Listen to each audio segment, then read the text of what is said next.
Good afternoon. So here we go. Let's have a look, see if everything's working as normal.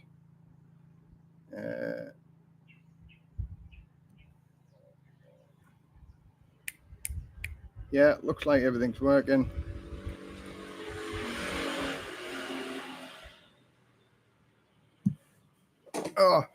Oh, one in already. Good morning, good afternoon, wherever you are. Turn the volume down on this one. There we go. Hello, Dave. Good morning, Dave. Or afternoon, Dave, as it is. Everything working, or Dave? Or loud and clear, Jim Cold, Colesi, loud and clear. That's good to know. Once I've got my little green buttons on my lights working, it looks good to me. So I'm all prepared today. I know the last time when I did it, it went dark, and then it just went dark now before the lights came on. So I've got the lights set up now. I've moved the car so my wife can come in with a Samlaw. I've got my coffee, so I've got me bits and pieces of information. So hopefully we're all ready to go. And 2 thumbs up already. 18 in the house already, and I'm 10 minutes early. I like to set up everything, make sure everything's working, because it gives me a little bit of spare time. Be prepared and check everything twice before you actually do anything, and then you know everything's going to work. So good morning to everybody. Here and seeing you. Good morning from the North Devon in England. Good. How is it in England today? I'm sure it's getting a little bit chillier according to the news yesterday. Evening, Les. How are you from New Zealand? Hello there, Scott, New Zealand. Good evening time. Dave, good. Okay, fantastic. I was watching, I tuned onto your live stream the other day, Dave, but you were talking about politics, American politics, and I have no idea with the American politics. But I've seen your video also that you get extra shelves put in your van, or you had a TV put in. So I hope everything goes well with that. A friend of mine was thinking about buying a motorhome, but instead he bought a tent that goes on the truck and all the bits and pieces of that with it. His girlfriend's already said to him she's not going to sleep in the tent. So we were going to have a trip down to Bangkok to go and have a look at the motorhomes. That would have been an interesting trip. So maybe that'll still come off later on this month. But I still like motorhomes, and I still like caravans and things like that.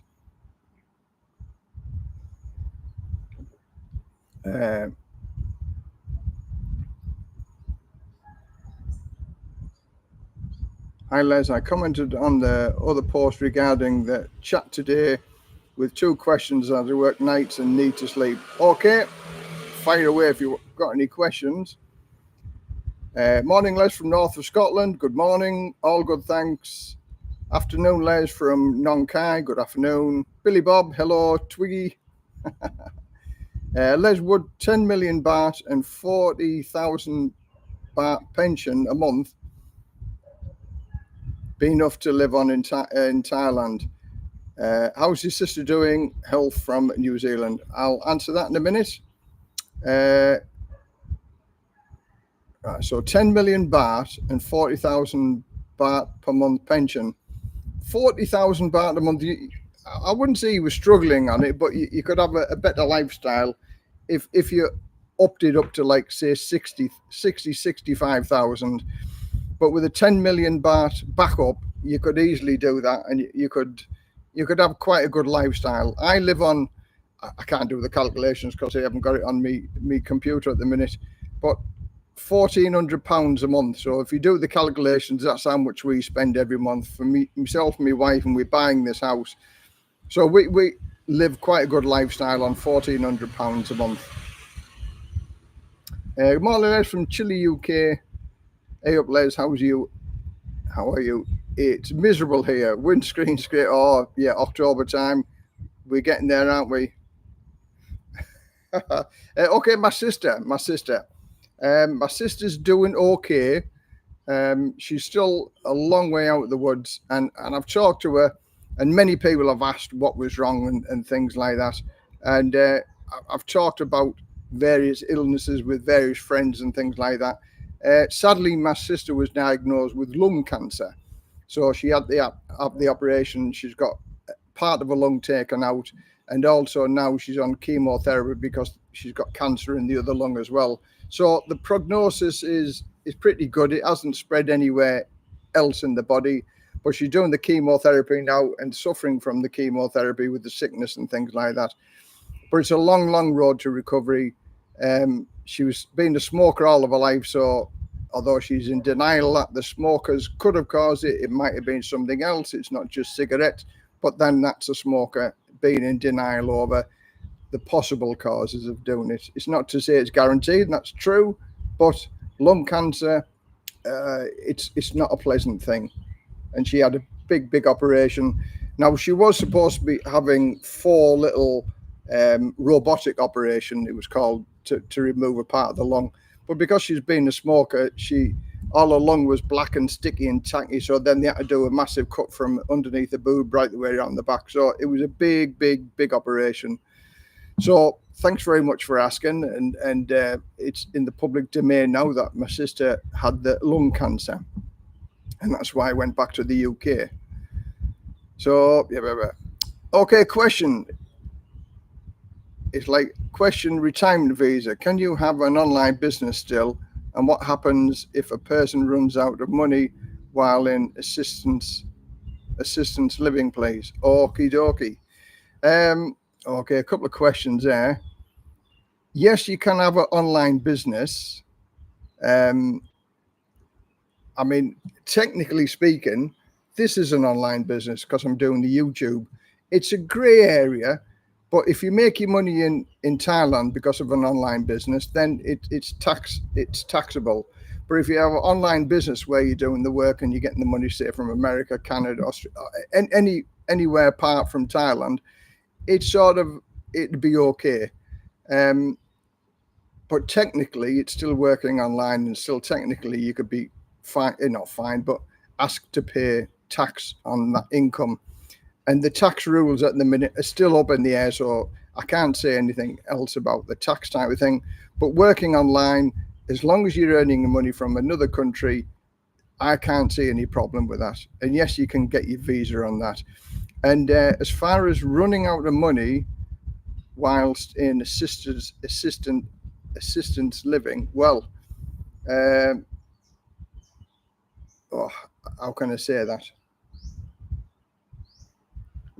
You would be given help with regard to relocating if you were living in assisted living. It's like everywhere else. If you run out of money, it's better not to run out of money. So if you think that you're going to be in that situation where you could run out of money, then I would look at other options for doing that. Again, I've got a video to do. I'm a week or 2 weeks behind with all my videos on the assisted living, on ways to manage it and how much it costs in Thailand. And I'm making sort of some forward preparations, if you like, in case things happen to me. Preventative and planning helps sort all of these things out in the future.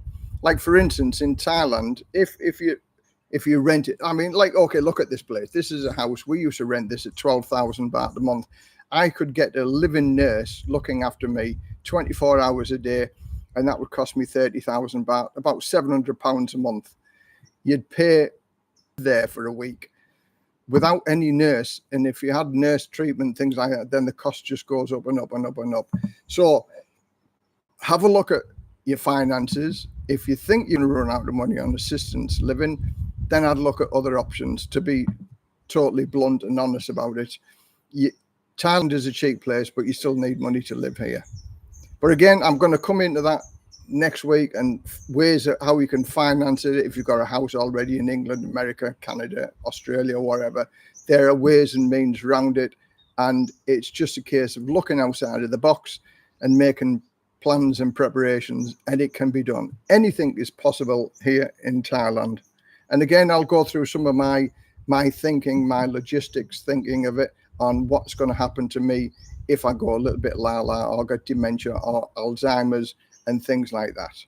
Because I look at everything, and Worst case scenario, if you plan for the worst and it doesn't happen, then at least you made some plans. I can feel my voice going already. Farang Travels, good morning, Farang Travels. So I hope that answers you about running out of money for assisted living. Please don't be offended with my answer. It's sort of a truthful but blunt answer. Question: my dad keeps telling me cars are expensive to buy in Thailand, even second-hand ones. Is this correct, please? At one stage I would have agreed with that. But following my return from the UK, where my sister has got a mobility car and her daughter runs around in it, and the cost of that car was a Vauxhall Corsa, because it was the top of the range, was £29,000 for a car. 29,000. And for the basic Vauxhall Corsa, it was £19,000. Now, my next car is going to be another Nissan. I've got a Nissan Almera. Now, my previous car was a Nissan Almera. My next car will be a Nissan Almera. They are dependable, quite big, so there's plenty of room inside. It's got a big boot. And that would cost me over here, brand new, about £11,000 to £13,000. 11,000 for the basic one, 13, maybe touching on 14,000 for a sort of 629,000, I think it is. So that's a nice car. So cars aren't expensive over here. They do hold their value. Second-hand cars, they're quite high. I would say if you could afford it, go for a brand new car, because then you've got sort of a 4 or 5 year warranty with it. There is no sort of insurance documentation like in England. If the car's been involved in an accident, there's a history with it. Every time you claim off the insurance, there's a history with it. Where over here in Thailand, I've seen some pretty smashed up cars back on the road again. Cut and shunt over here, where you get the good half of one car and the bad half and the good half of another car, weld them together, cut and shunt. There are plenty of them on here in Thailand also. Like trucks, buying a truck, I wouldn't buy a second-hand truck, because trucks have a very, very hard life over here. So if you can afford, go for a new car. But if you can't afford a new car, get a mechanic to give it the once over before you buy it. There are a couple of companies in Pattaya, where you can buy it on a rent-to-buy scheme, where you're renting the car, and then once you pay the final payment, the car becomes yours. And basically, they'll let you rent it for the first week, see if you're happy with it. Then you can go to a garage, get it inspected, give it the once over, make sure you're okay. If you're happy to go with it, then you convert it over to a rent to buy system, and that allows you to drive around in it. You still have to insure it and maintain it as if it was your own. And once you pay the last payment, the car becomes yours. I did that on my first car, and it was well worth it, because then it's in it's not in anybody's name, it's still in the company's name until you pay the last payment. But then once you pay the last payment, the car can be put into your name. That's just a good way of doing it. Sorry to hear that. Yes, it is sad, but in reality, that's the thing. We're getting old. Things happen to you getting old. So that's where I'm a big advisor of: retire as soon as you can, for as long as you can, and live a good life for as long as you can, because we never know what's around the corner. One day you could be okay, next day you can't. That's why I'm losing weight, because I know by being overweight causes all sorts of other problems as well. So I yo-yo with my weight. So I'm on my keto diet now to lose some weight.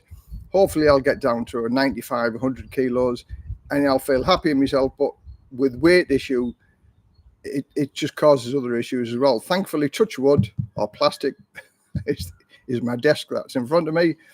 I'm on no medication or tablets. I used to have high blood pressure, but that's when I was 118 kilo, and now I'm below 109 as it was today. When I got weighed, I've lost 2 kilos in a week on the keto diet, but I'll go on to that a little bit later on in the live stream. So yes, health, keep yourself healthy, because you never know what's around the corner. I hope your sister recovers well. So do I. Thanks very much for the kind words. Somebody said going to tax the pension living in Thailand. Yeah, there's been lots of things. Cross that bridge when we come to it. That's the only thing I can say with that. Thank you, Les, for answering my question. Much appreciated. You're welcome. Bill Simpson. Hello, Bill. Thanks for the comments this morning, as always. Hope you're well. Always well. And so happy to be back. I've been home a month now, and I've never been so busy. In the month that I've been at home, it's gone by like that, a month. It's been crazy, but we're getting there. I've still got videos to edit from the stuff that I've done. I did my keto video this morning. I published another video this morning about the Cat House Cafe in Ban Chang, and it's also Precious Paws, and that's where if you want to go on holiday and leave your pet to be looked after, your dog or your cat, it's fully air conditioned, and Tammy, who runs it, I was down there.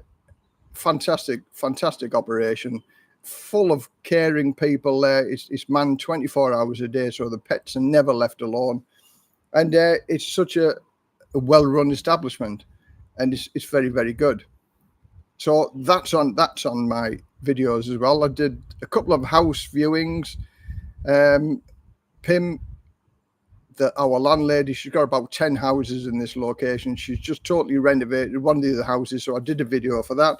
I posted that yesterday, which has had a huge response, about 4,000 views on that one, so it's very, very good.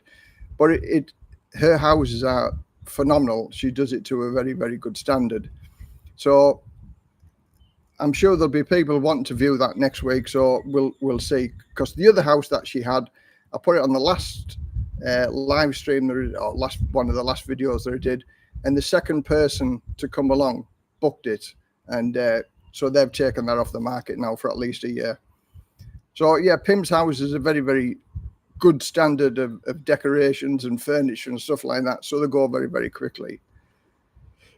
I'm going to retire in 2 years. Tom, had enough of the UK. 8-month winters.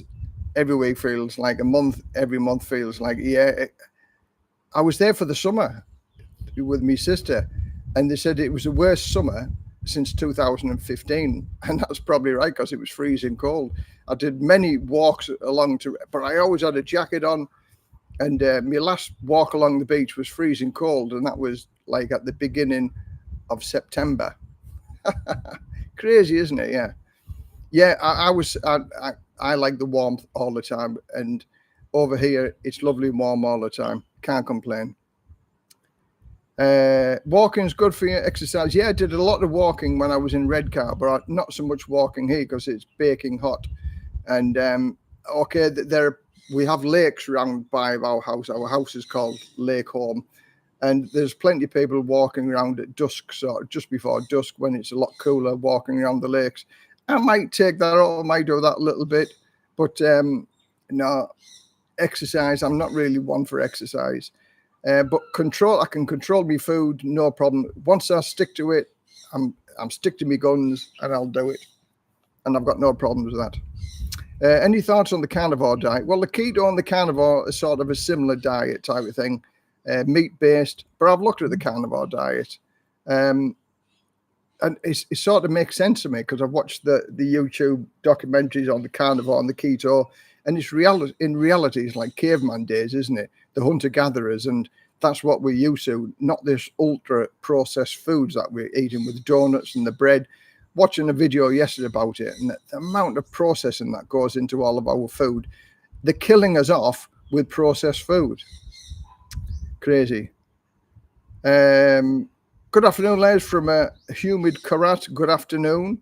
I hope all is well up there. I hope you didn't suffer too much with the flooding.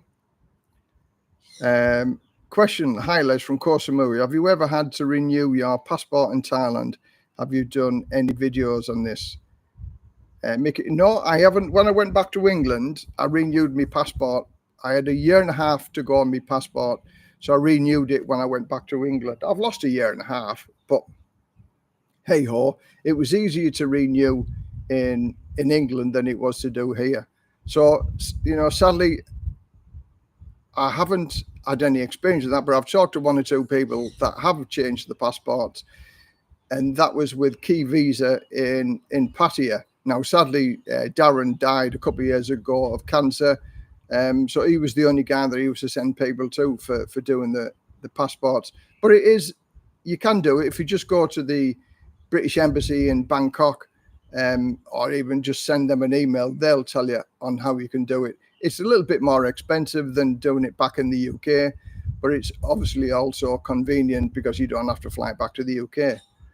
So Koh Samui, beautiful part of the world. Always have fond memories of Koh Samui, beautiful. Just watched 2 adverts for Domino's Pizza. Are they keto? Maybe. Domino's pizzas. I love pizzas as well, but at the end of the day, yeah, I had a few pizzas. When I was at my sister's, I put a lot of weight. On my keto video, I say I have a trigger point of 105 kilos. And then when I come back from England, I was 111. So I've gone way past my trigger point.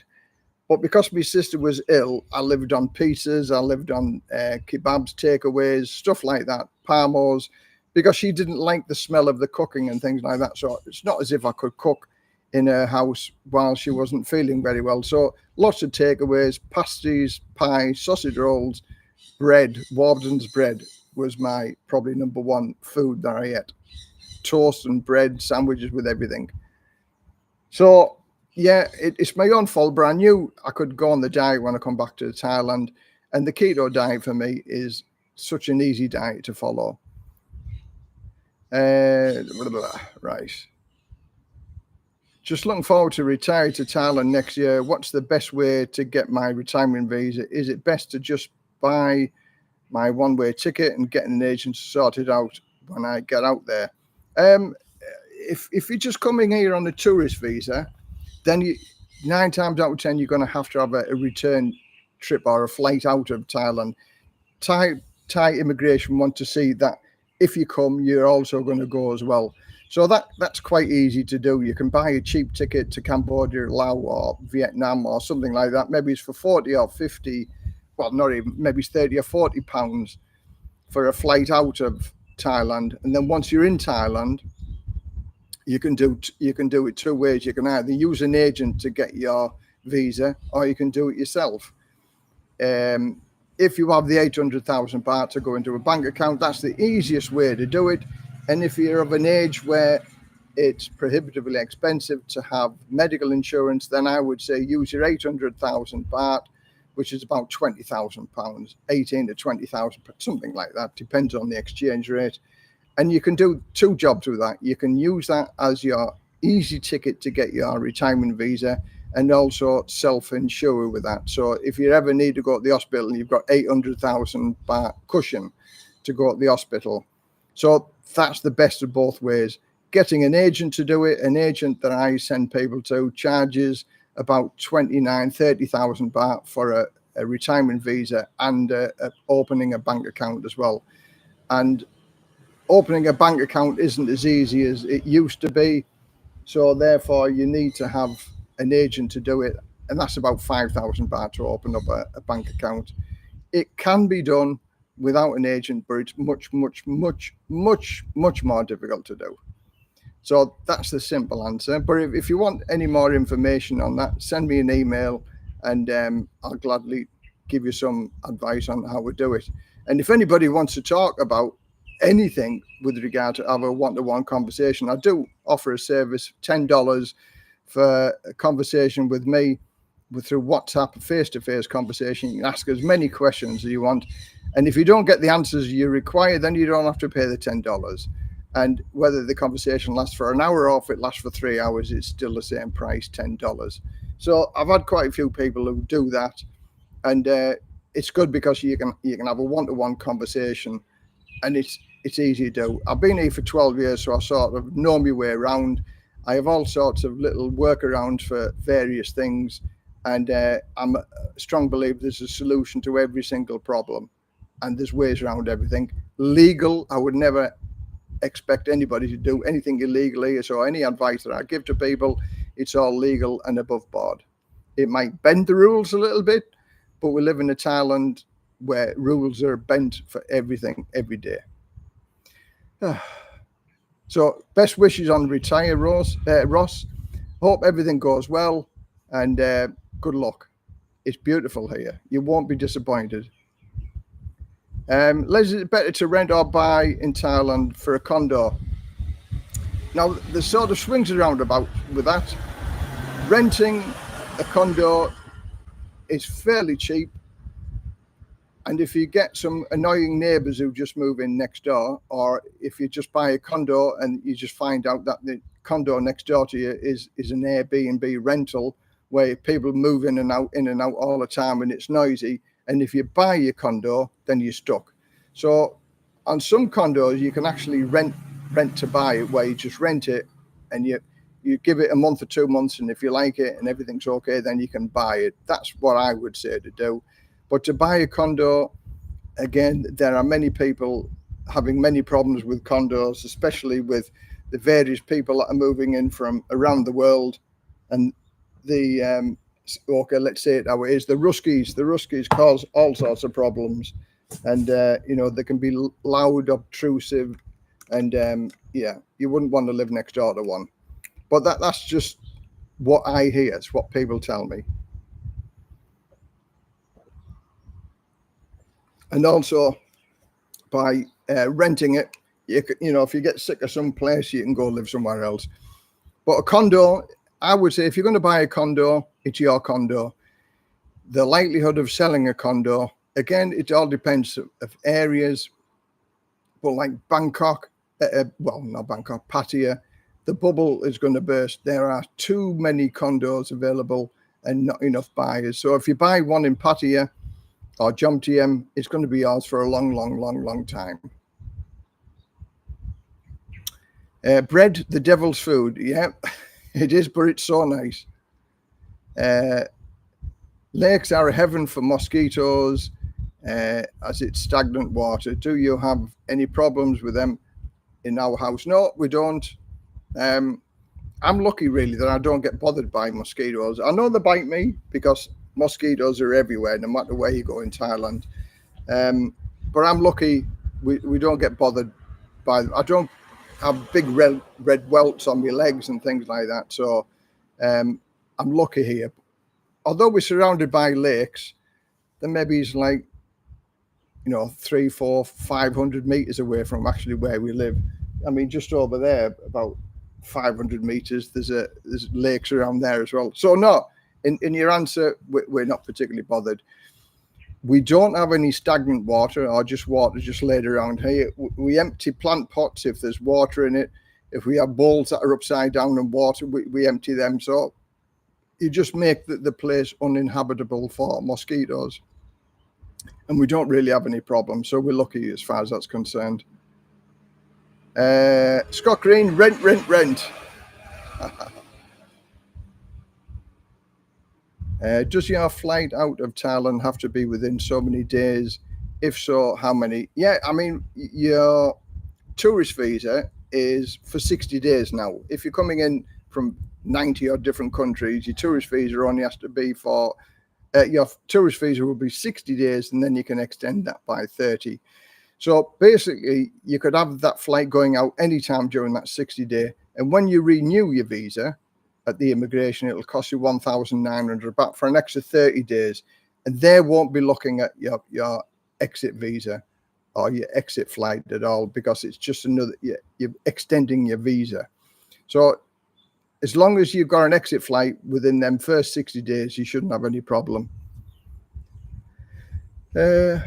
Scott on a downer at the moment, just coming out of retirement, sick and tired of the UK. Yeah, I mean, lots of people are sick and tired of the UK.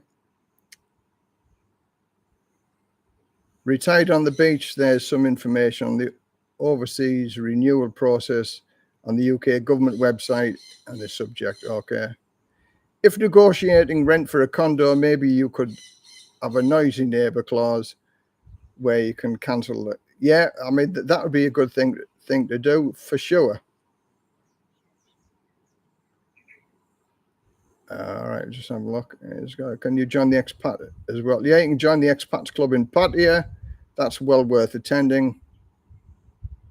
Hi Les, no more sunny Bognor. I am now in Penang living. Oh, very good, very good. Bognor and Penang. I'd go with Penang, that's for sure. Well done, well done.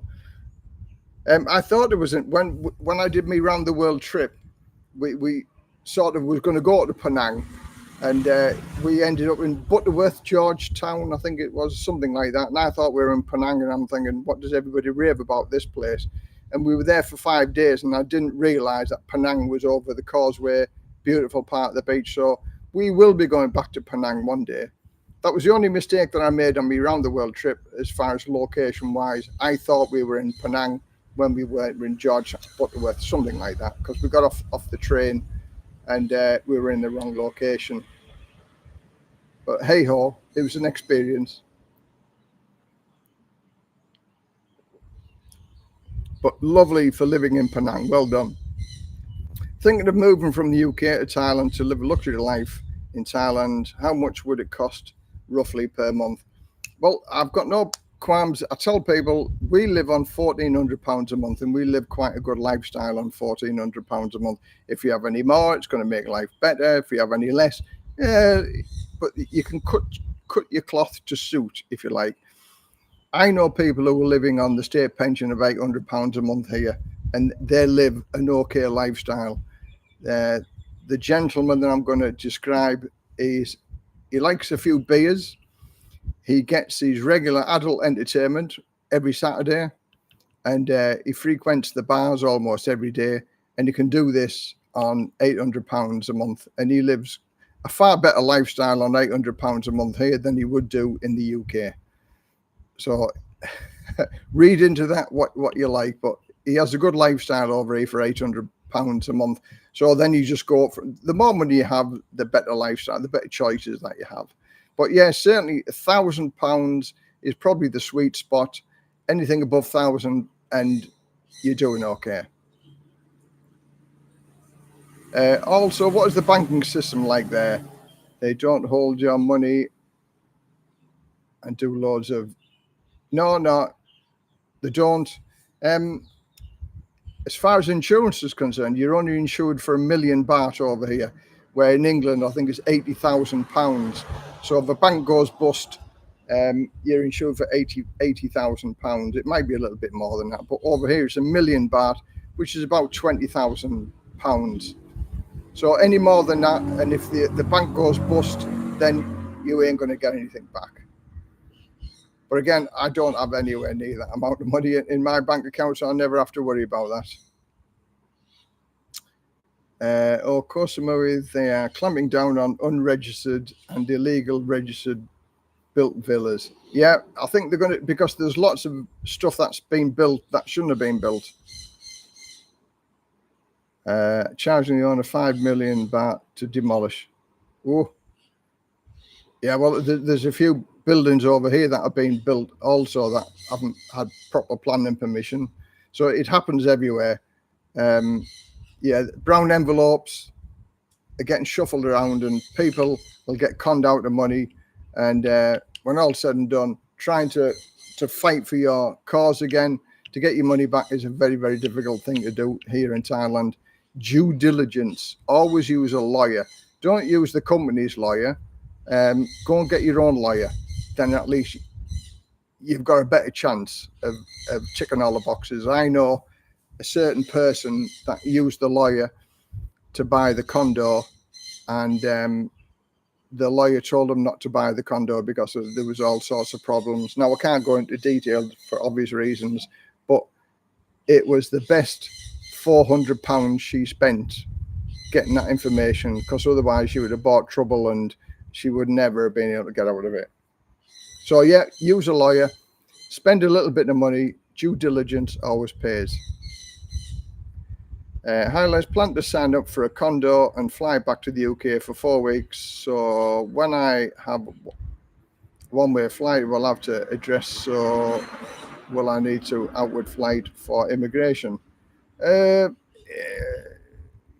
probably still will, because when you come back, hang on, right, I plan to sign up for a condo, fly back for 4 weeks. So when I have a one-way flight, I will have to an address. Yeah, but if you fly over here, you still need an outward flight. So your return flight will go back to the UK. It's when you fly back to Thailand to take possession of your condo, then you'll still need another flight out, because even though you've got a permanent address here, you'll still be on a tourist visa unless you apply for an O visa based on retirement from outside of Thailand. So that's the only way around it. So, now, I've heard also some immigration officers don't insist on an outward flight, but some immigration officers do. And if you're in the queue and the immigration officer finds that you haven't got an exit flight, they can insist that you book a flight. And you can't get like with the Skyscanner where you get a cheap flight. You'll have to book direct with the airline, so they can see you book direct with the airline, and that's going to be much, much more expensive. So you can even get a bus ticket out of Thailand, go and get a cheap bus ticket to Cambodia.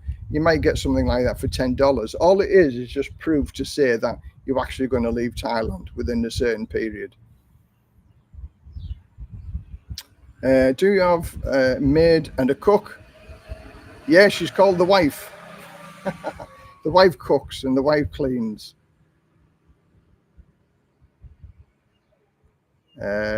Few phone apps, it's best to have that, right? A tourist visa is different from visa exempt. Well, tourist visa, well, everybody calls it a tourist visa, but it's a visa exempt. I agree with that. It's like the marriage visa. The marriage visa, which I'm going through, and again, I've had a few problems with that, which I'll talk about a little bit later on. A marriage extension visa. So a retirement visa, a retirement extension visa. So I just call it by the most common thing that people call it: retirement visa, tourist visa, exemption visa, stuff like that. But sort of everybody knows what the score is. You arrive here, and if you're in one of the 95 countries, which majority of people who are on this channel, this chat, they are all on the visa exemption. And that's 60 days, which you can extend for 30 days. Then you leave the country, come back the same day if you want to, and you get another 60 days with the 30 days. You're allowed to do that twice in one calendar year. So 90 days, 180 days, 180 days plus 90. Yeah, over 240 days, something like that, you can get by just doing that. That's a good long spell. So, and if you're here for that long and you want to retire, it's not difficult to get a retirement visa. Hi Les, how easy was it to renew your marriage visa after returning to Thailand? Okay, I'll come on about that. I'll just answer this next question first. The 800,000 baht you need in an account, can you do anything with that, or does it need to sit there? Yeah, you can. You need 800,000 baht in your account 2 months before the application and 3 months afterwards. You're allowed to go down to 400,000 baht and then top it back up to the 800,000 baht 2 months before. But what I say to the elderly people, 65 and plus, who find it too expensive to take out medical insurance, or if you have pre-existing conditions, have that 800,000 baht in the bank account, and then that's your self-insurance for medical costs. Because let's face it, if you needed to use that 800,000 baht, the following year you can use an agent to get your retirement visa anyway, and that'll cost you 30,000 baht. So there's always ways and means, and I think it's a good policy. It's a good idea to have a dual methods for that 800,000, where you can self-insure with it and you can also get your retirement visa. That's a good way of doing it if you're an elderly person, or if you've got some medical conditions and medical insurance is prohibitively expensive. Like I say, there's always a way around it. Okay, right, the marriage visa. Okay, this will be funny. The marriage visa. The reason why my marriage visa was cancelled when I went back to the UK, because it was up for renewal, and to renew your marriage visa, we had all the paperwork and we went down to the immigration. And this is what I'm saying: the immigration are your friends. They are not there to make things difficult for you. They are there to help you. So we went down to the immigration department, explained the situation, that I would be out of the country when my marriage visa needed to be renewed, which wasn't a problem. I could have applied for it a month early, but there is a month under consideration. And whilst you're that month under consideration, you have to be in Thailand, because once that month of consideration has been taken into account, you have to go back to immigration and they stamp your visa. Well, I wouldn't have been here under that month of consideration. So they said they would cancel the visa, and then I needed to apply for a marriage visa. I had to apply for an O visa based on marriage outside of Thailand. So I did that via the London embassy. And again, that created loads of problems, because it was as if I was applying for a brand new O visa based on marriage, and they wanted proof where I lived in the UK, which obviously I don't, because I've lived here for 12 years. And but thankfully, my bank details go to my sister's house. So I use my sister's house as a postal address for my bank. And so my bank statements had my sister's address where I said I was living. And also my UK driver's license was registered at my sister's house as well. So the two proofs of IDs that I was living in this particular house, thankfully, was already taken care of. So I just sent that information to the Thai embassy. It took about 2 weeks backwards and forwards. The information, they wanted more, they wanted less, they wanted this, they wanted that. So there was a lot of information that they wanted, which we eventually got sorted. So I was issued with an O visa based on marriage, which allowed me to come back into Thailand. So I didn't need an exit visa or an exit flight, because I was coming on an O visa based on marriage. And we went down to the immigration last week, because we had all the paperwork. So I've only been here a month, where the O visa based on marriage is okay for 90 days.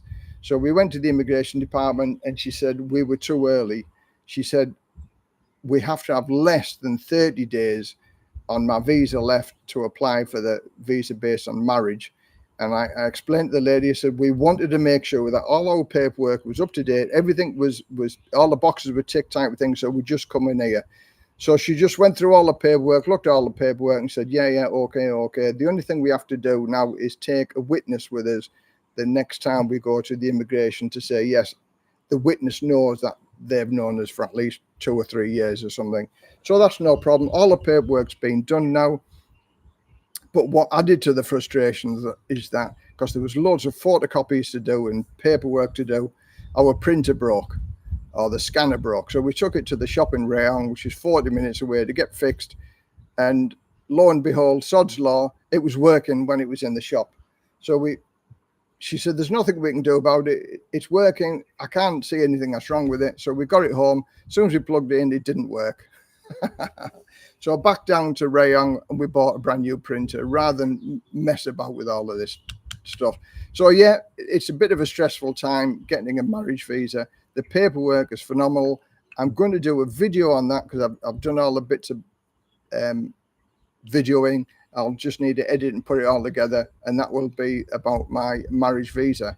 But the marriage visa is far more complicated than the retirement visa. Now, people may ask, why didn't I just come back on a tourist visa and then apply for a marriage visa? And the answer to that is because the immigration told me what to do. She told me to apply for an O visa based on marriage outside of Thailand. Now, if I ignored that, this lady, she knows us. She's known us for 5 years because we've been there. So if I went back on a tourist visa and we didn't do what she asked us to do, then it just creates more problems. So that's what I'm saying about immigration. Don't be afraid of immigration. Immigration are there to help you.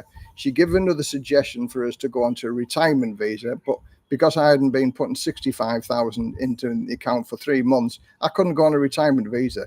So they had no alternative but to cancel the marriage visa once I left the country. So I didn't need a re-entry permit.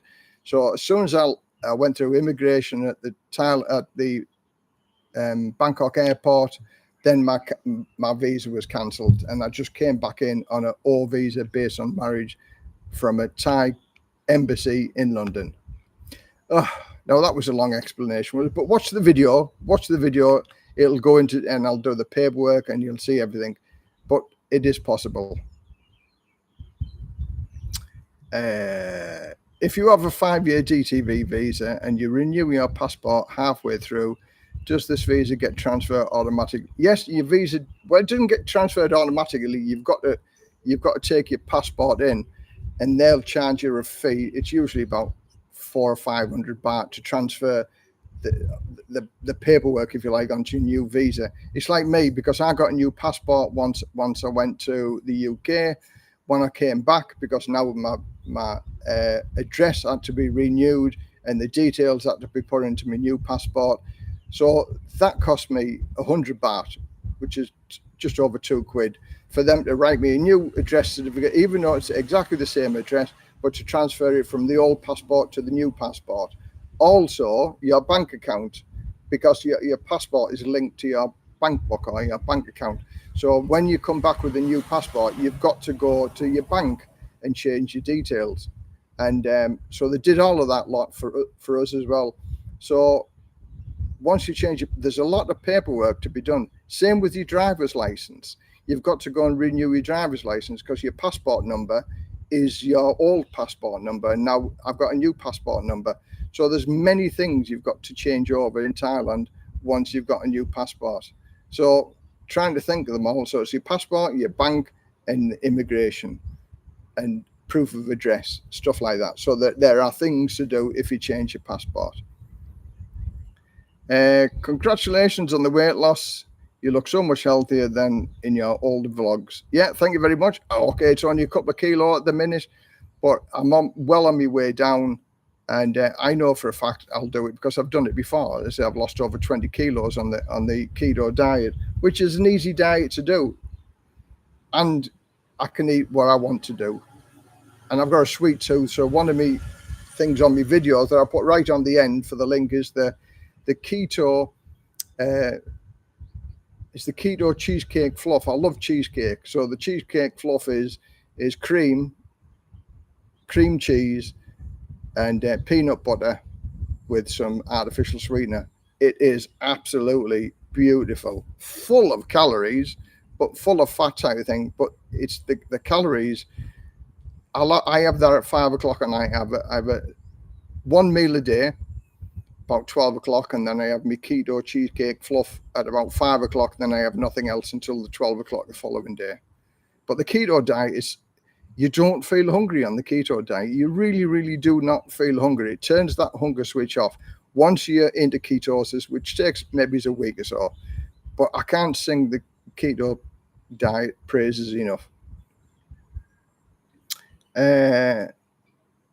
Easy, don't get married. Yeah, that's true. But again, people ask me why I got married, and okay, the reason why I got married is because hopefully I want to spend the rest of my life with my wife, as you do. But I've never gone into a marriage thinking any different to all my wives, and I have been married 4 times. This is my 4th wife. But my wife is substantially younger than me, and I'm 64. So I've got more years behind me than I have in front of me. So how unfair is it that if I spend, say, 20 years with my wife and I die, and then she gets nothing, absolutely nothing?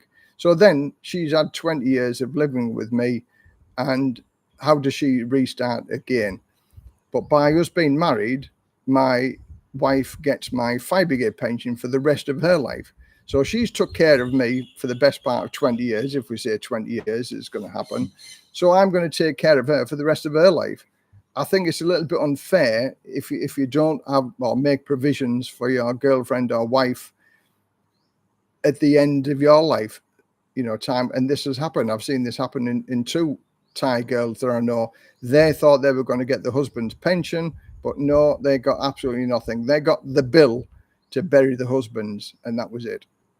So it's very sad. So that's the reason why I got married, to take care of my wife when I've passed, when I've gone.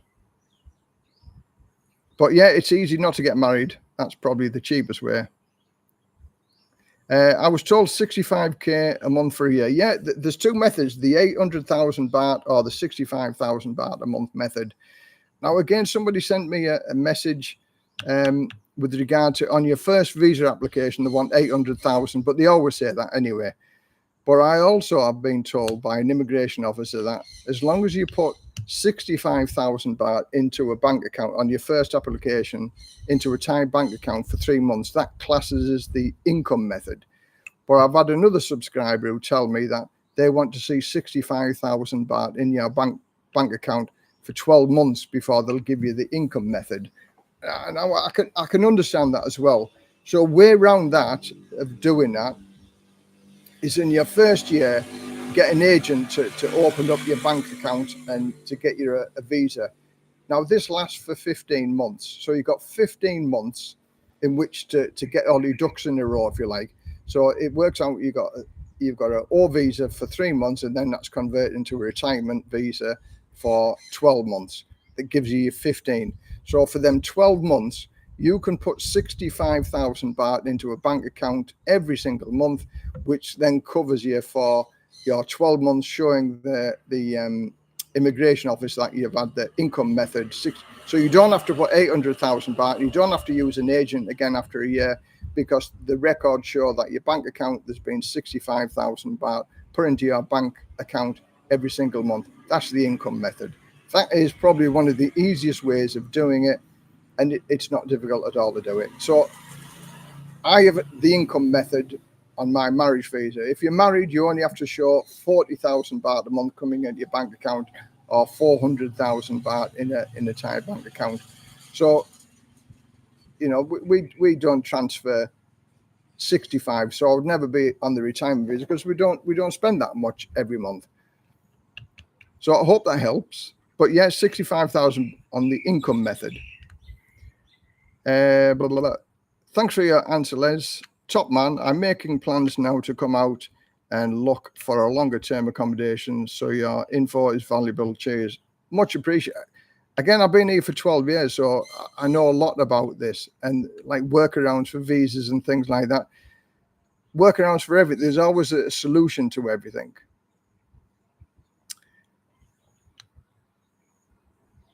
Can you buy Oddfellow lollies? No idea. I'm not a lolly person. I'm an ice cream person. I like ice cream and cheesecakes. How much does it cost for a villa out there on the beach, roughly? No idea. But it would be quite expensive if it was on Koh Samui, on Koh, or, well, any of the islands. Put anything near the beach and you're going to be paying a lot of money. I live 5 minutes away from the beach. And this house that we're living in now, we used to pay 12,000 baht a month when we rented it. It's the value of it is about 3 million baht, but we're 5 minutes, okay, maybe it's 8 minutes drive away from a lovely beach. So the closer you live to the beach, the more expensive things become. But saying that, our landlady has a couple of houses, or she had, but they're all rented now. A couple of houses that are literally 2-minute walk away from the beach, and they're with 13 and 16,000 baht a month. Lovely beach that you can walk along as well. Fantastic. So you still can get some decent accommodation near the beach, and like obviously condos. Yeah, condos you can live near the beach, and again, if it's overlooking the sea, you pay a lot more than if you're overlooking the mountains or the countryside.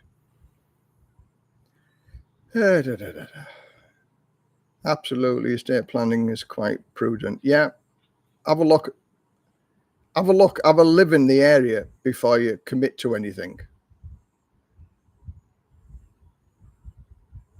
Wouldn't it be better to just go to Laos and apply for a destination Thailand visa for 10,000 baht? I hear that they will accept a self-written declaration that you are a digital nomad. I don't know about that.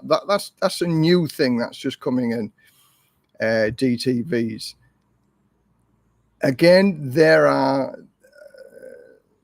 ways around that, if you like, because I think it's something you're supposed to have 500,000 baht in the bank account or something like that. But the DTV is a good visa. I'm going to look more into that since now I've been back for a month. And that's for 5 years, so 180 days. You can renew it once in Thailand, So then you could live here almost 360 days of the year. Then you have to go out the country. Then you can come back in and you do another 180 days. And you have to go out the country and you come back in.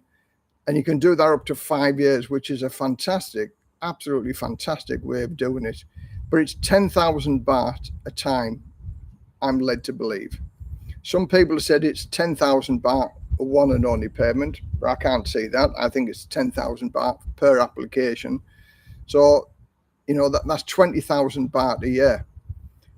And for 20,000 baht, but that covers anybody at any age, which is good, where the retirement visa, it's 1,900 baht, but you have to jump through the other hoops and you have to be over 50 years old. So the swings and roundabouts about every visa over here. I hope that they'll put things in order with regard to better visas or better attractions. And like with the tax at the minute, that's putting lots and lots of people off living here full time. Hopefully, it should have been answered by the end of September. The last thing that I heard, the end of September, it'll be setting stone so everybody knows what's going on. But here we are now in October, halfway through October, and it still isn't sorted out yet. So I hear the exchange rate is bad. Is it bad or is it good? Whatever. It used to be over 50, and now it's 43. So that's bad. But it went down to 37. That's really, really bad. So 43 is far better than 37. So it swings around. It goes up and down, and it is what it is. But when you think of it, I don't pay any council tax over here. If I lived in England, I'd have to pay about 120, 150 pounds a month council tax. I'd pay at a house over there, whether I lived in it or whether I didn't live in it.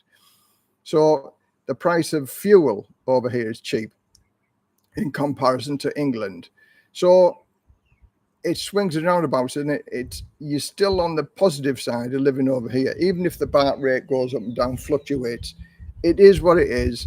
It's not a big discouragement to say, oh, that's it, I'm not going to go to Thailand again. It's not a lot when all's said and done.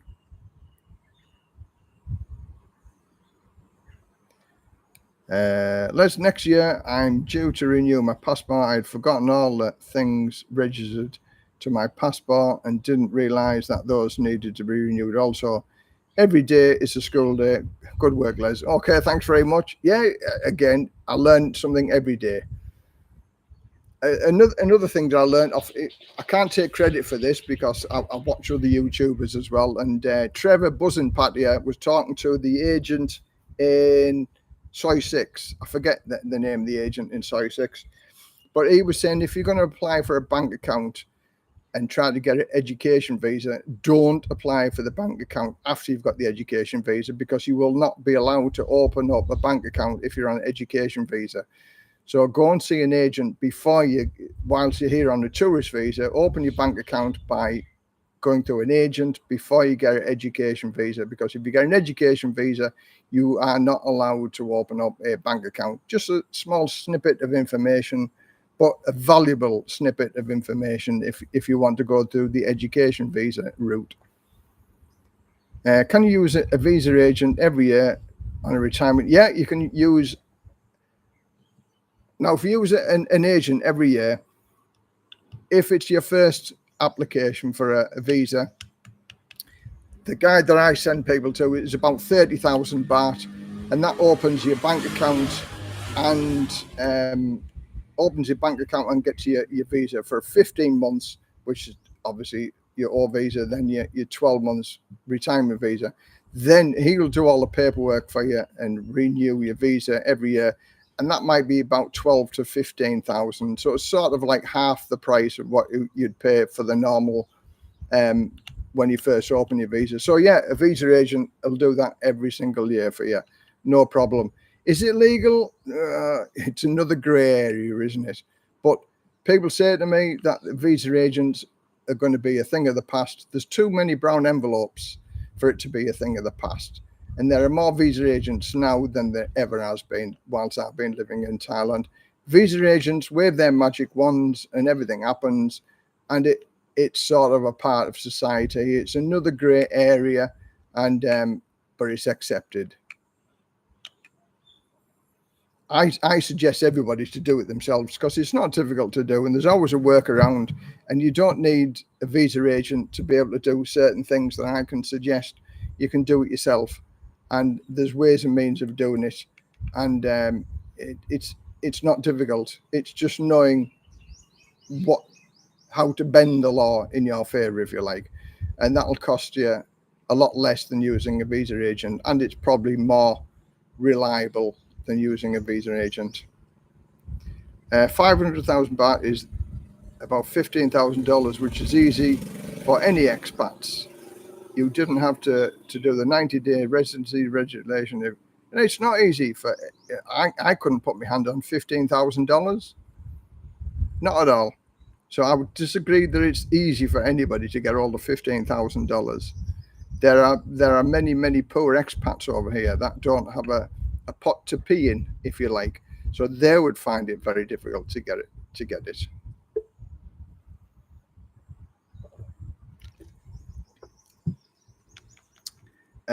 Do you have problems with snakes at your house? We've had a couple of snakes in the house. I've lived here for 8 years. I've never seen a cobra, and I don't want to see a cobra. I've seen quite a few other snakes, like grass snakes or rat snakes and things like that, which are not poisonous or not venomous. But I always take steps when I see a snake, and they're always in the opposite direction. And if they're in the house, I'll kill them because the wife's shouting and screaming and things like that. And we've only ever had 2 in the house, but we've taken preventative measures now to stop them from coming in the house, i.e. we've got a mosquito screen there that goes right the way down to the floor. So our front door is always open. So we always have a screen, and we have a screen door on the back door, and the door's always open, but there's a screen on it like a mosquito net. So nothing creepy crawly can get into our house. So yeah, take precautions and you're okay. But if you live in the country, you're always going to see the odd 1 or 2 snakes anyway. But you don't have any accumulation of where snakes can hide. Like if you have any rubbish in the corners and stuff like that, you always make sure that there's nothing available for snakes to hide in. And then, like when I came back from England, we had lots of long grass and stuff like that. So I used a stick just to make a noise, just so if there was any snakes in the vicinity, they would go in the opposite direction. So preventative measures more than anything else. It's a part of living here, but it's not terribly a bad situation as far as that's concerned. So yeah, snakes are in Thailand, but thankfully for 8 years I've never seen a cobra, and I never want to see one. Depends where you are here. In Jomtien, it's a pain to do yourself. They like those agents because they get the kickbacks. Jomtien is very busy immigration center. It really is.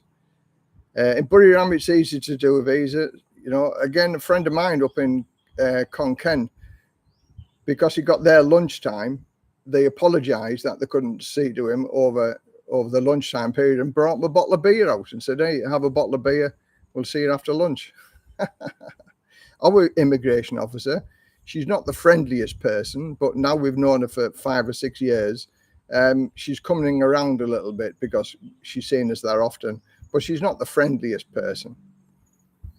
Done my own visa since I got here. Easy, 1,900 baht for a year. Same with me, Toby. I do it myself, and I'm a strong advocate of do it yourself because it saves you a lot of money at the end of the day. Will it make it easier to live in Thailand one day? Well, I don't think it's actually difficult now. It's fairly easy to get a retirement visa. It's not difficult to live here at all. The hoops that they get you to jump through aren't any big difficulty thing. The paperwork that they ask isn't impossible to get. Same with the marriage visa. There's lots of paperwork involved. It's like this year, we give her all the paperwork that last year she asked for, and this year she said, I don't need that, don't need that, don't need that, don't. So she gave us half the paperwork back that we needed last year. So just go check as much information and paperwork as that you can think that they ask for. And it's always better to be able to give it to them than say, oh, well, we haven't got it, we'll have to go and get it. Because at the end of the day, as what somebody else, they want the brown envelope, and the agents give them the brown envelopes, and doing it yourself, they don't get nothing from it. So they can make a little bit of your life a little bit difficult if they want to do, but it's still not impossible to do.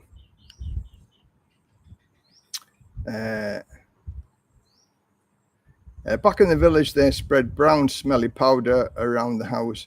Not sure what it is. Yeah, I mean, I looked at when I first came here, the snake powders and stuff like that. But when you look at the YouTube research, it doesn't work.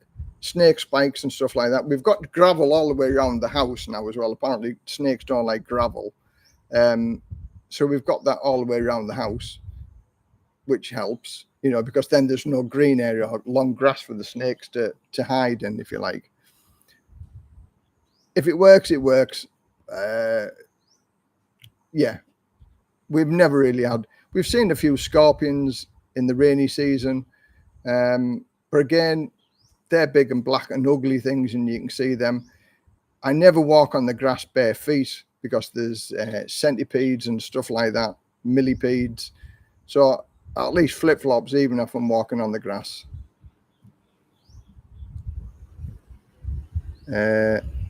Sriracha immigration office is not too busy, and they are not very difficult. Yeah, some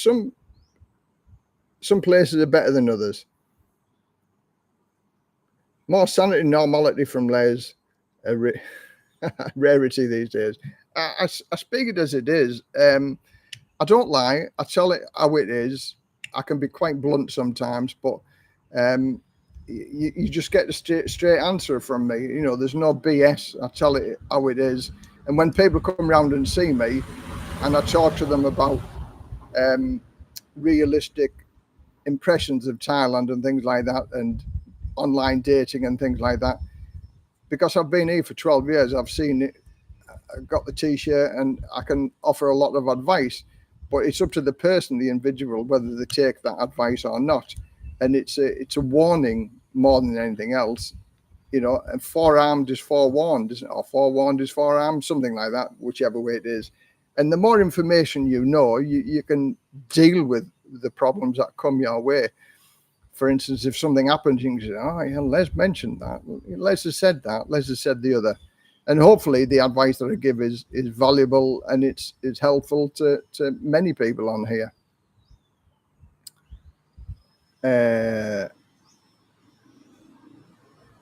Why can't Pons pronounce Jomtien? Yeah, Jomtien. It's my, I don't know. I've always known it as Jomtien, but you're correct. It's Jomtien, not Jomtien. If you're using the 65,000 baht income method for retirement visa, how do you the very first visa when you haven't built up a payment record? Now, like I said earlier on in the stream, 3 months. If you go to the immigration officer and say to them, listen, I want to apply for the retirement visa, I want to do it on the income method. Some subscribers have said to me they want to see a year's worth of 65,000 baht income method. The immigration officer that I know told me 3 months. If it's your very first application, the first 3 months, 65,000 going into a bank account, and that proves your income method. And then for the renewal the year after, because then you carry on paying the 65,000 baht into a bank. So the immigration officer is the person you need to go and see. But if they turn around and say, no, we want to see a year's worth of payments going into a bank account, then you go and use your friendly agent, who will then sort your retirement visa out for your first 15 months. And then during that 12-month period before your renewal, you put 65,000 baht into a bank account. So then the following year, you've got the income method. You've got the 65,000 going into a bank account. Immigration office, I'll always say to people, go have a word with the immigration officer, then with the people who decide yes or no, or maybe for sure. They know the answers. Ask them in the first place, and then you know for sure. I give advice, and like I've already said, there's two ways of doing it. Some immigration officers will accept it, some immigration officers won't. I'm not the immigration officer. So the person that you need to go and see in your location is the immigration officer. Explain what you want to do, and they will give you the details, exact details of what they want. So, but it's possible no matter what it is, there's always a way around it.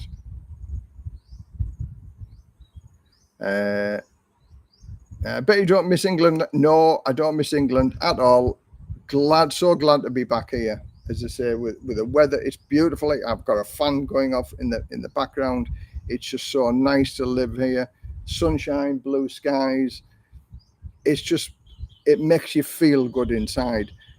I maybe suffered from that sad by living in England, the grey skies and the dullness and that. The first 12 days back in England, we had 2 sunny days in the first 12 days. That was the peak of summer. So yeah, words cannot explain how happy I am living back here in Thailand. I love it.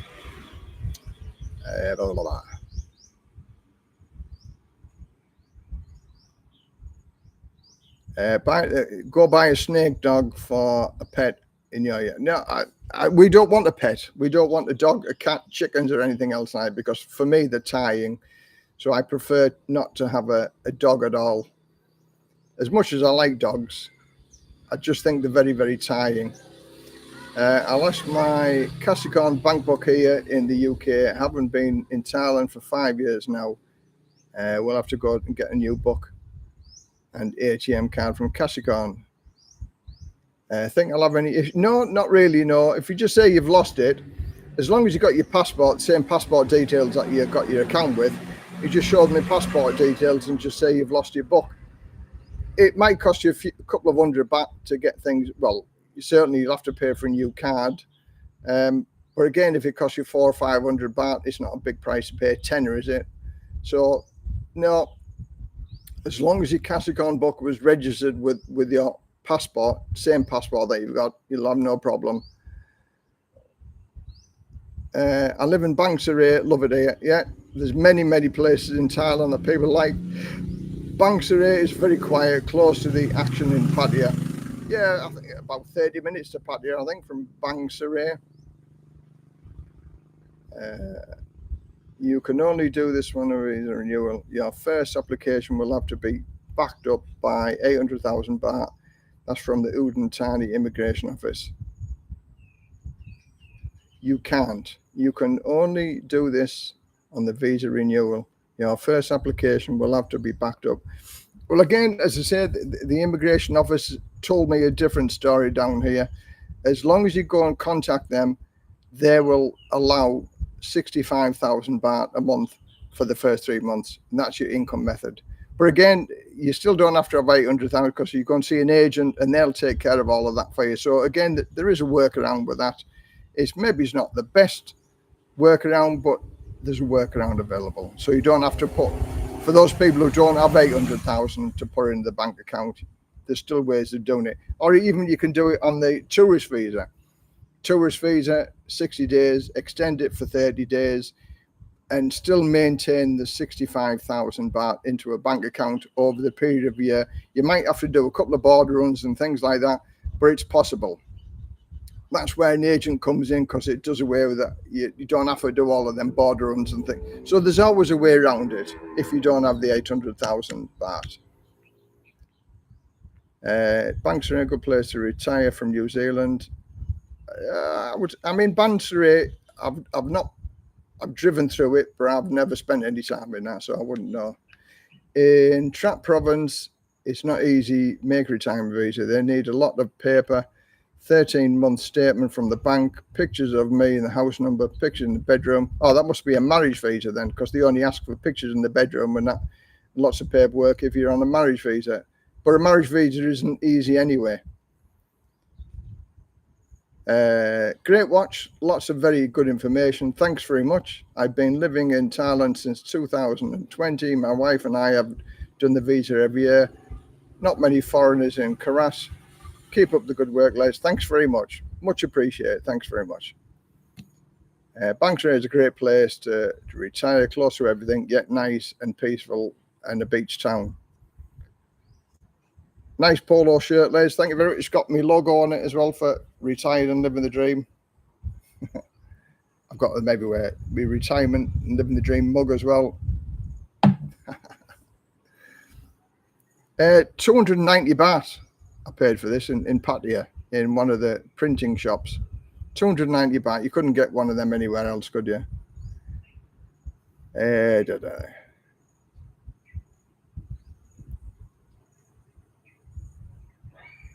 Regards to Lost Capricorn book, I now have a new passport since I opened the account.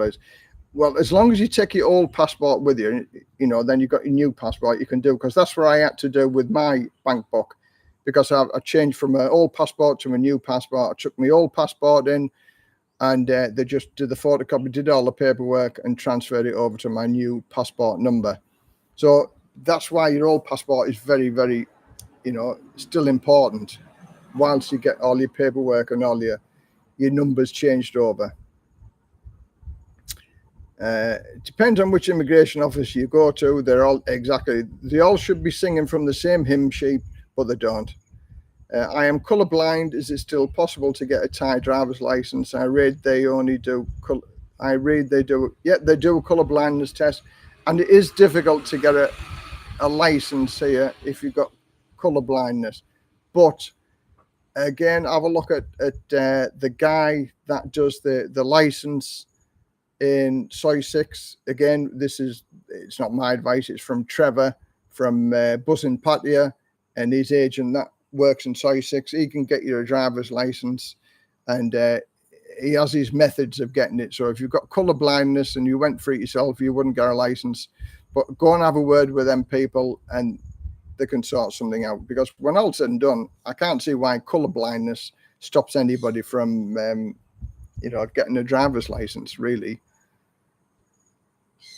I might have missed one or two questions there because it's just scrolled up a lot. Hi, Les, do you do a good job on here.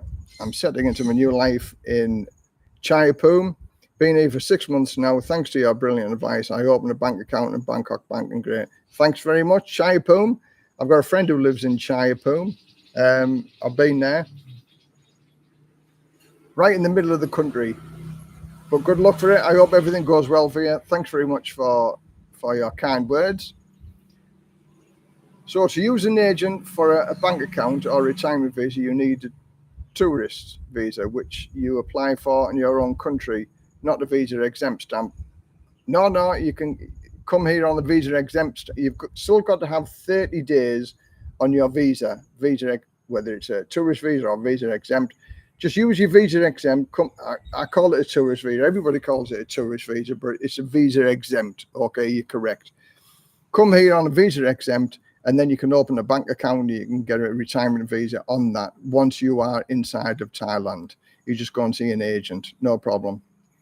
Les, have you ever thought about switching over to streaming on Kick? I was told that they would pay you hourly wage on top of the money made from your don't. I've never heard of that one.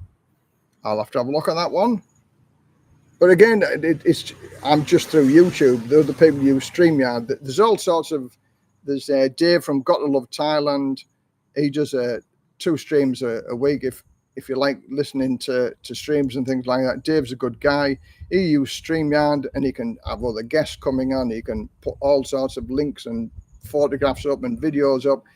I just use straight from the YouTube, so you're very limited at what you can do. So I might have a look at that. Thanks very much for the info. I'll have a look at that. Do you get expats or Thais asking you for money? I've had expats asking me for Thai. I've had expats asking me for money, and I always say no. I give them advice. I give them free advice. Money, I will not give money to anybody at all.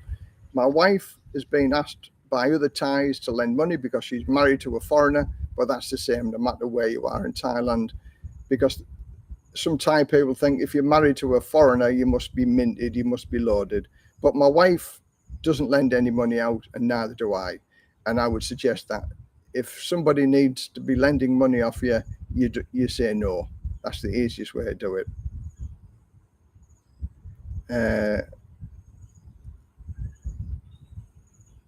Come to Thailand in March for birthday, 17th for 12 days. You'll have a fantastic time. It's a good party atmosphere over here in Thailand. People tell me which immigration is easy to make. They're all these. A retirement visa is not difficult to do at all. The retirement visa is an easy visa to get if you meet all the criteria. And if you don't meet the criteria, then you can get an agent to do it, and he'll make sure you meet the criteria. You just cross his palm with a little bit of money, normally 30,000 baht. And I've heard places that do it for up to 50,000 baht. But when all's said and done, it's the same visa at the end of the day. So shop around, take advice from other YouTubers or other people who can recommend a visa agent, and go with the visa agent. They can wave their magic wand and make everything appear. Hi Les, I don't have the old passport. I had to give it back when I got the new one. I have the number of it, but not the passport. Well,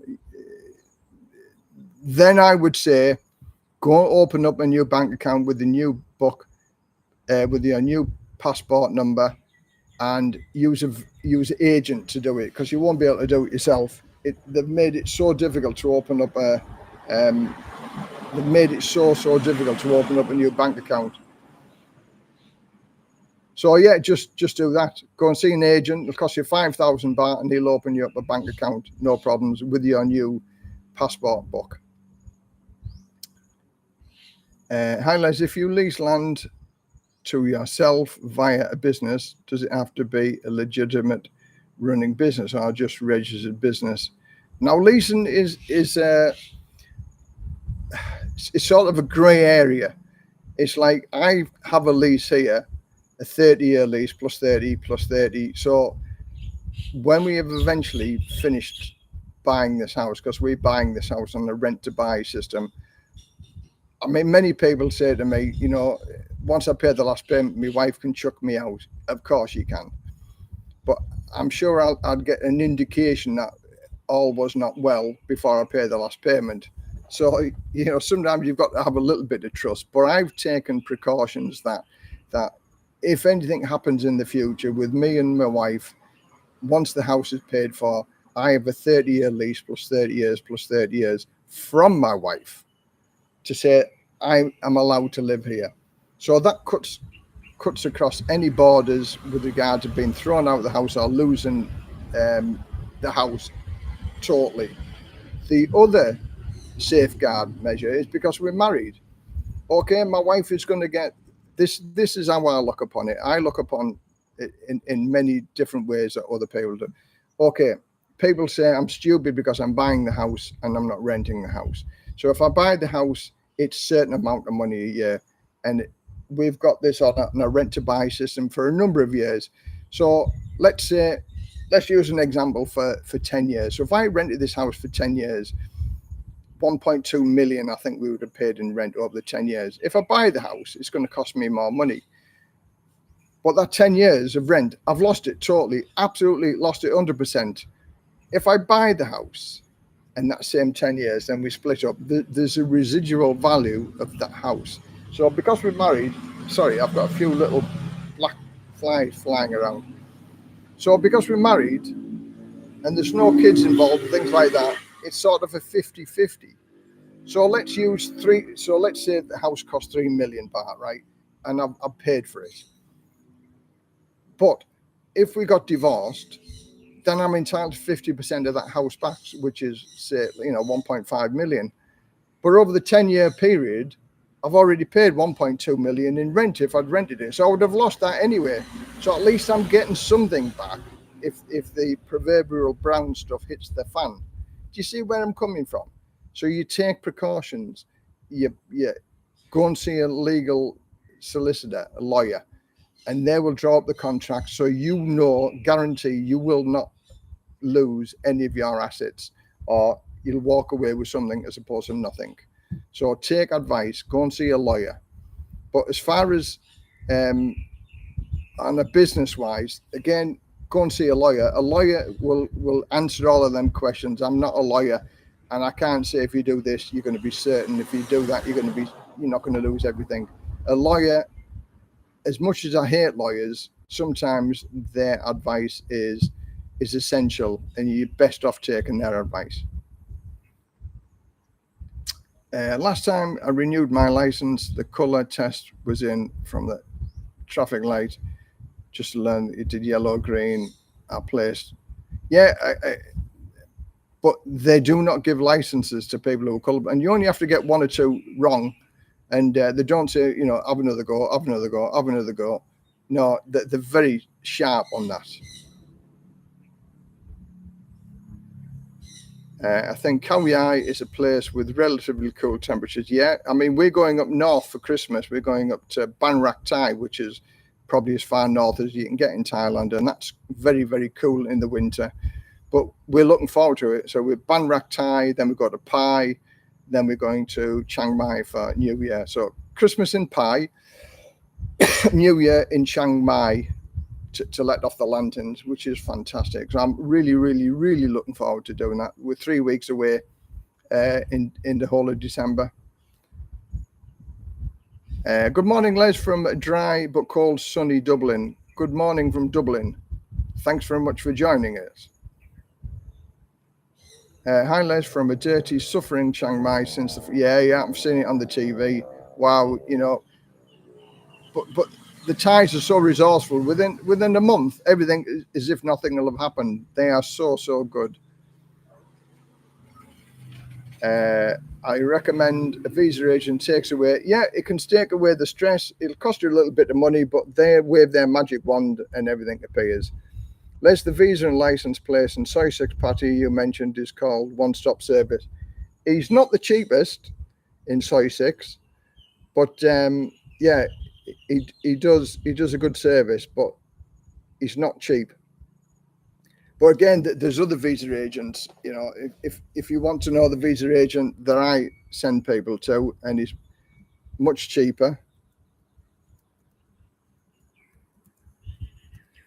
58 at. Send me an email and I'll tell you that the visa agent that I send people. I get no kickback, no commission from this.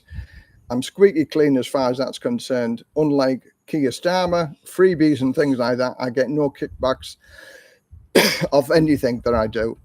If I can give the information freely, then I'll give the information freely. And so that's what I do. And they say by being able to do that, I can be open and honest with any of my recommendations. Sorry to go on about the bank account, Les, but I have sent a small sum to the UK account last week, so maybe this will be enough to prove in my account I've got 100k baht. Yeah, I mean, yeah, okay. If you can, as long as you can show that, you've taken money out from that account, but you need a good Thai translator to be able to talk to them about it. Everything's possible. I mean, 100k is a lot of money to just walk away from, that's for sure. But it can be done. But if you've got your old passport number as well, that also helps as well, doesn't it? So go armed with as much information as you can, and hopefully, fingers crossed, something will come out of it.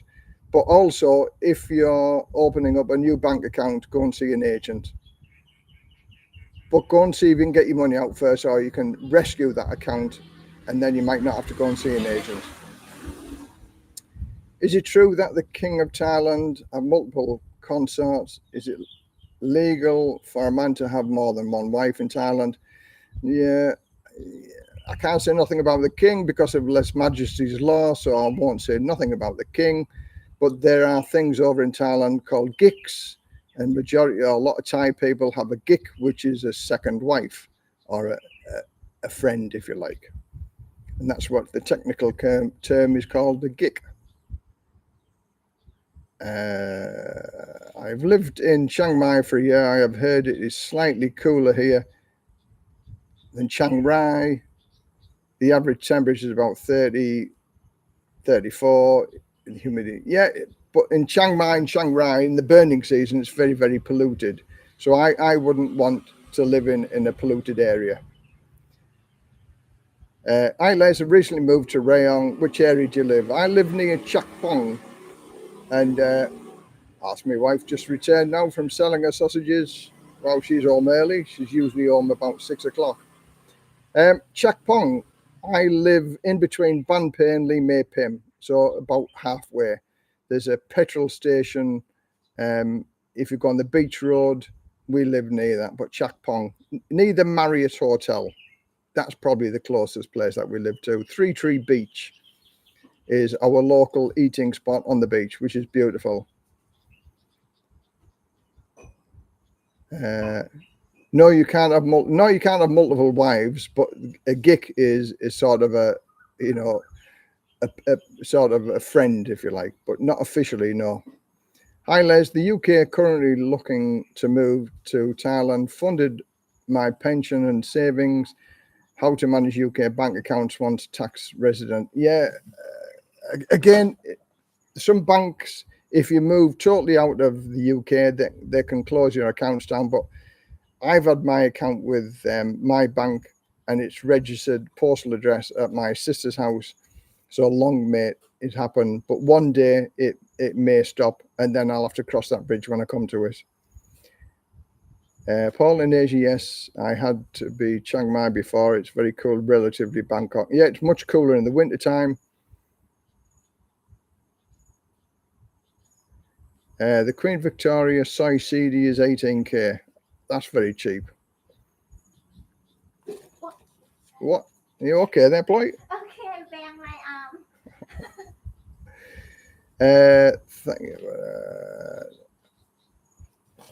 I think I'll move to Cambodia. Yeah, Cambodia I've never been to Cambodia. There's good things and bad things I've heard about Cambodia, so maybe it's one day I'll go and have a look. Why the hell would you want more than one wife? One is bad enough. Well, it's not so much the wife, it's the mother-in-law and the family that you have to take care of. Yeah, one wife is enough. But I'm saying that I've been married 4 times. So am I a glutton for punishment as well?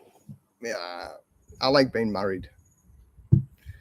Further north, the cooler it is. Stayed in a mountain resort, Phu Ya, and even I had to put a jump. Yeah, we had one of them halogen heaters the last time we went to Pai because it was that cold during the night. What's the best and cheapest way to get my prescription medicine in Thailand? I'm here for long term. Okay, if you need prescription medicine, you need to get a letter from your doctor. I've been asked this question a couple of times. So you need a letter from your doctor, what prescription you're on, what it's for. Then you've got to go and see a Thai doctor, and a Thai doctor will show them the letter, and then the Thai doctor will write you the prescription out.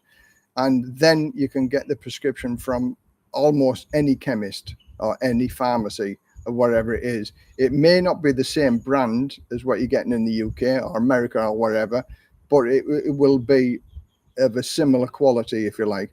But you certainly need to get the letter from your doctor to say what medicine you're on. Then you need to go and see 100% a Thai doctor. Once you've got the prescription off him, you're okay. You're sorted, no problem. And Fasinio is probably the biggest branded pharmacy in Thailand. And you can get almost everything from Fasinio. That's in Pattaya and in Bangkok. Pardon me. So, yeah, I do that Fasinio and go to see a Thai doctor. 2 wives, what a punishment from you, yeah. Got my UK account registered in Thailand address and had no problems with them wanting to close. Okay. Again, I've had mine for 14 years and I've not lived in England now for 14 years and I've never had any problems with it. And I transfer my money from my pension goes into my English account. It goes then to Wise and then to Wise transferred to my Thai account. And I've never had any problem doing that.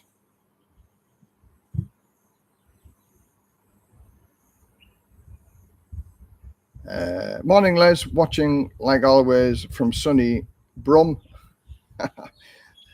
Sunny, apparently it's getting cold now by all accounts.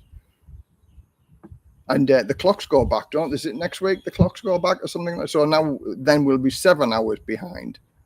Or 7 hours in front of the UK. This is when the dark night's coming in, and it gets dark at 3:30, 4 o'clock in the afternoon, and the light again 8:30 in the morning.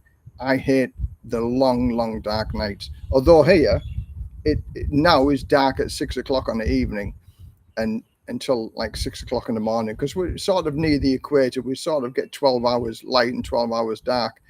That takes some getting used to, being dark at 6 o'clock every night, and gets by 9 or 10 o'clock, I'm like a nodding dog because I'm ready for bed. But I'm up at 6:30, 7 o'clock every morning as well. And I just love sitting on that sofa because the sun comes up over there. So it's beautiful here. I love living here. Thank you, Les. Paul in Asia, no problems. Are those opossum in Thailand?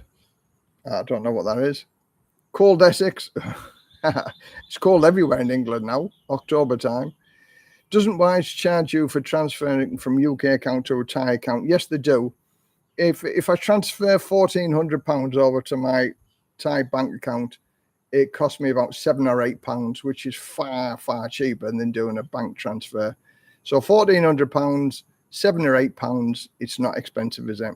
And you get a good exchange rate with Wise. Instead of using Wise to transfer money to Thailand, why not just transfer money from your Garmin Pay account to use in Thailand? I don't have a Garmin Pay account. I have a Wise account, and that, to me, out of all the research that I did, seemed to be the best way of doing it and the cheapest way.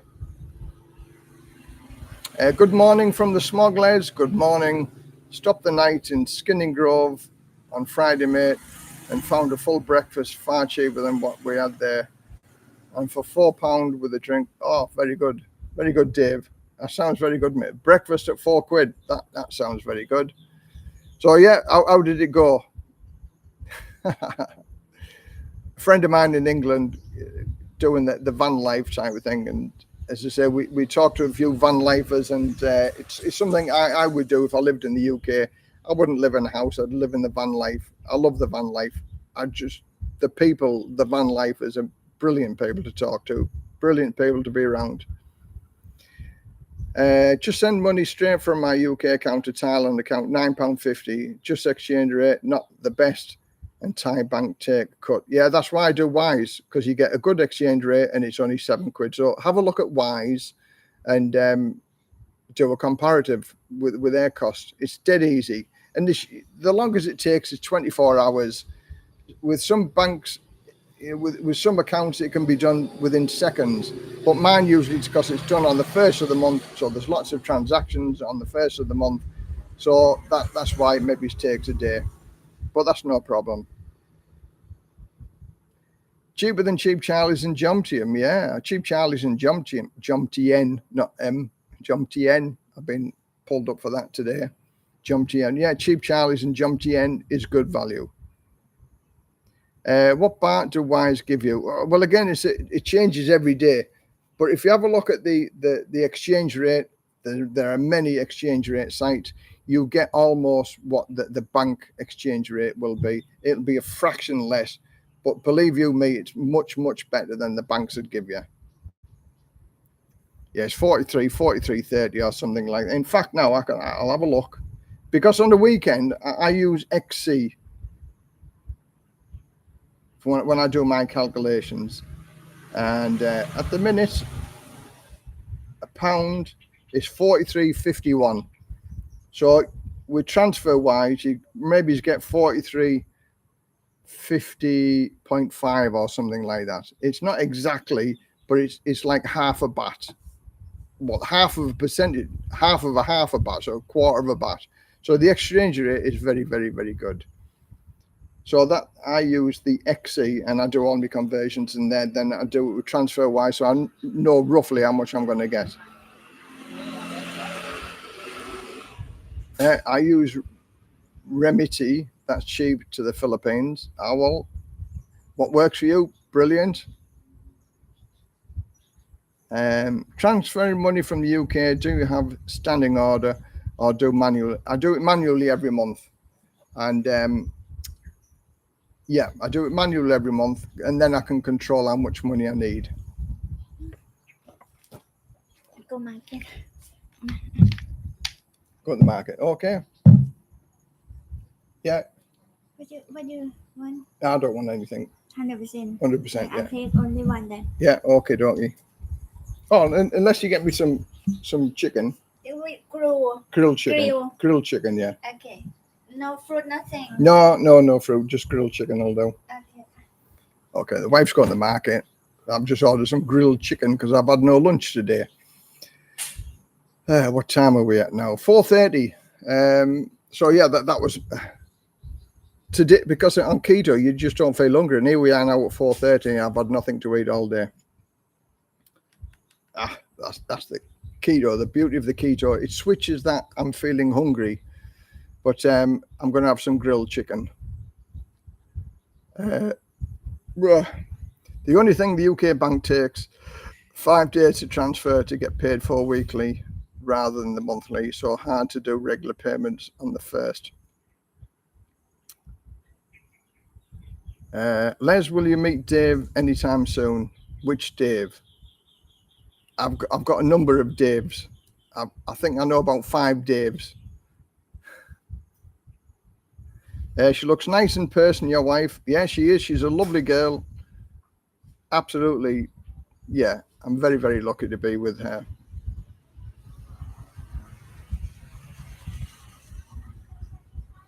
Dave from the big picture, El Panorama.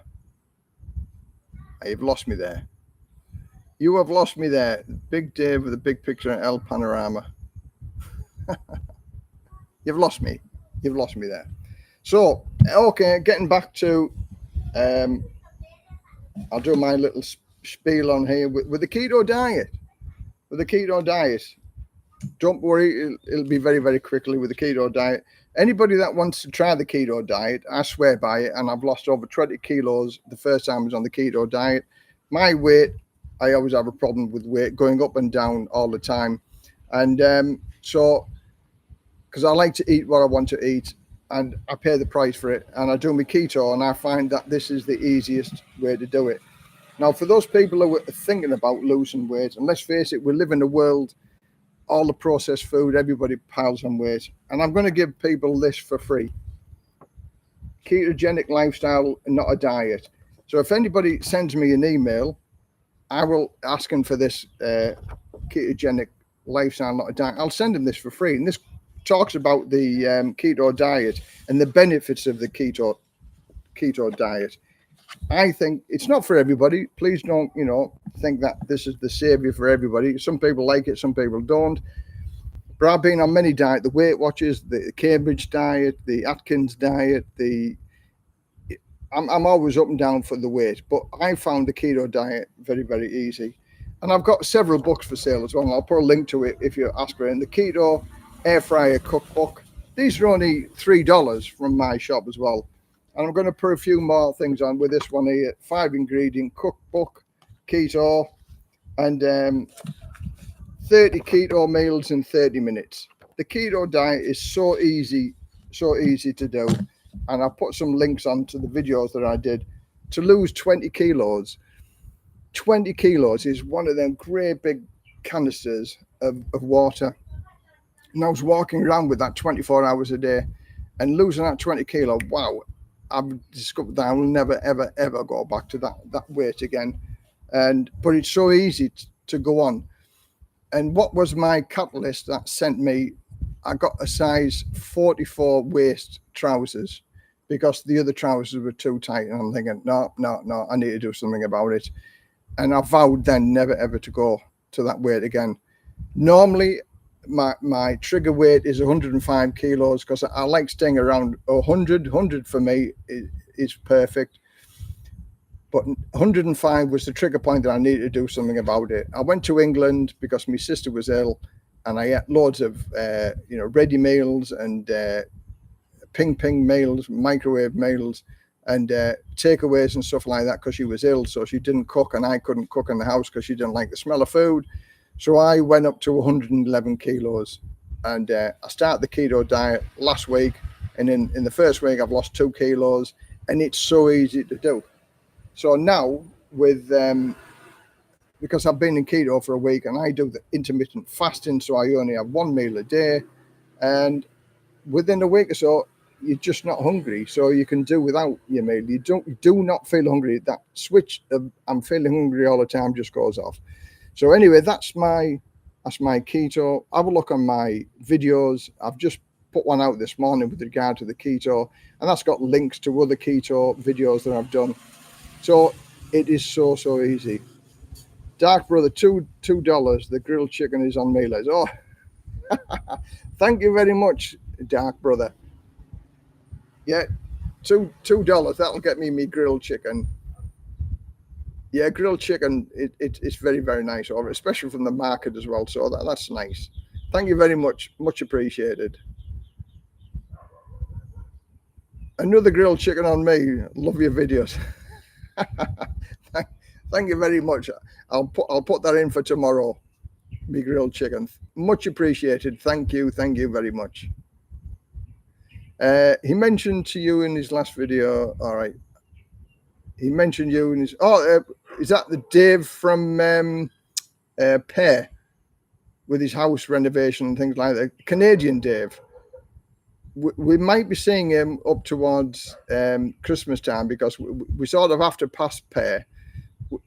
It's sort of a bit of a diversion, but we'll see what we can do. But yeah, Dave, I've seen him a couple of times. He's a nice guy, big heart, but he sold everything up in Canada to come to live in Thailand, and he had a heart attack when he came back to Thailand.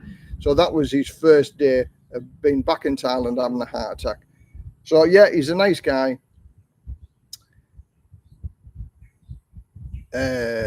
It's 2024. Don't need to go on any diet, just it Ozempic. Yeah, I seen a video about that yesterday, but that can be up to £1,000 a month for that. And all it is, it just suppresses your appetite. So £1,000 a month. Wow. Yeah, it's what the rich and famous are doing at £800 to £1,000 a month. And yeah, the celebrities, the wealthy celebrities use it all the time, because they get a kickback from it as well. I wouldn't want to spend £1,000 a month on a diet program. Forget about that. How religious is your wife? Mine, fairly strict on certain ceremonies, especially the one where they honor the dead relatives and gets home blessed by the monks. Yeah, we've had the house blessed by the monks. She is not totally religious. We don't go to the monastery every week, but she'll give away and stuff like that various times. But no, she's not religious type of thing. We do when her uncle died, we did the 4 days of celebration of life up at her house. That was interesting. That was although it's sad with the funeral and things like that and people passing away, it's a celebration of life. And they had the music, they had the gambling and the stuff that went on all night for 4 days. It was like a merriment. It was just like happy. And when my mother passed and we did the funeral, it was full of sadness and 30 minutes over and done with, coffin gone, thanks very much, a few nice words, over and done with. Whereas the 4 days celebration of life is well worth it in Thailand. It really, really is. So yeah, I've got time. It is a celebration of life, not a mourning of death. But no, she's not religious to that extent. Went from 100 kilo to 85 kilos. Things might have put it back on. Yeah, I mean, it does. No matter what weight you are, it's so easy to put it back on. How much does grilled chicken cost now in Rayong? For a little piece of chicken that she'll get today for me, it'll be about 35 baht, which is just less than about 80 pence. So about 35, 40 baht. But for a whole grilled chicken, it's 130 baht. So for a whole grilled chicken from Big C or Tesco, 130 baht, which is a lot cheaper than a grilled chicken in Redcar in Asda, which was £6.50, which is, what's that, about 250 baht. So it's like double the price of what it is over here. And the chicken is much nicer over here than it is in Asda. Have you interviewed anybody, Les? Not really, no. I've had plenty of people here and sitting on my couch. In fact, I had somebody here this morning. I was talking to them this morning. And I've had many people sat on the couch, drink cups of coffee. But I've not really interviewed anybody. There's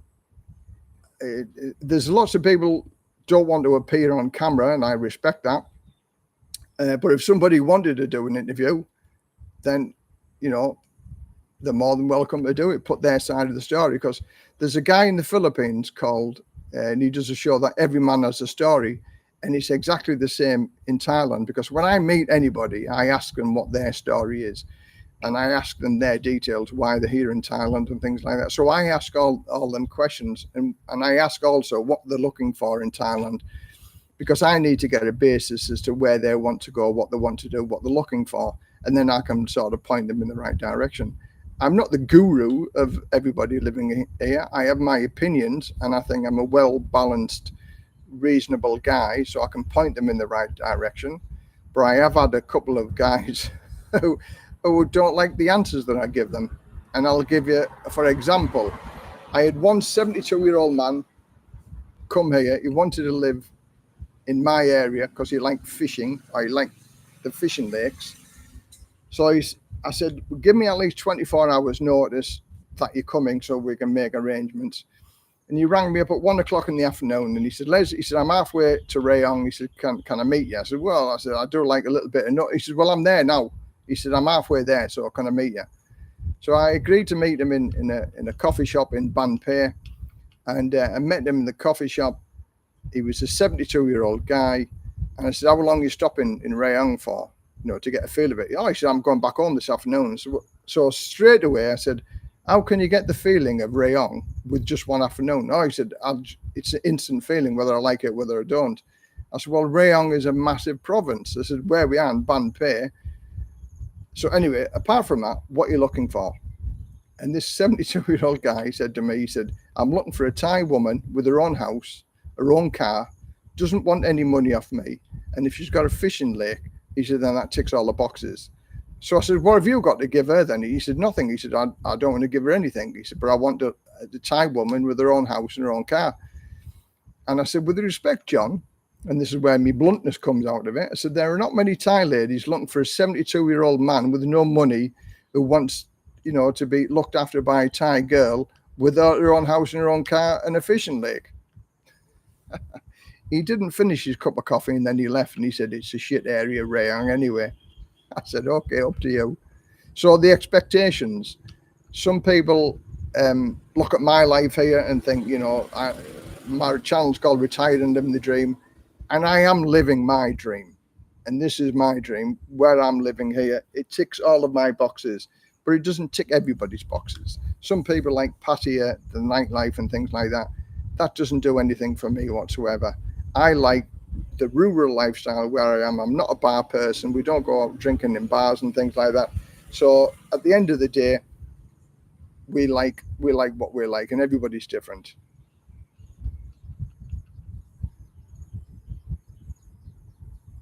I don't think I said thank you very much to China Jit HEVLGVP for your donation. Thank you very much.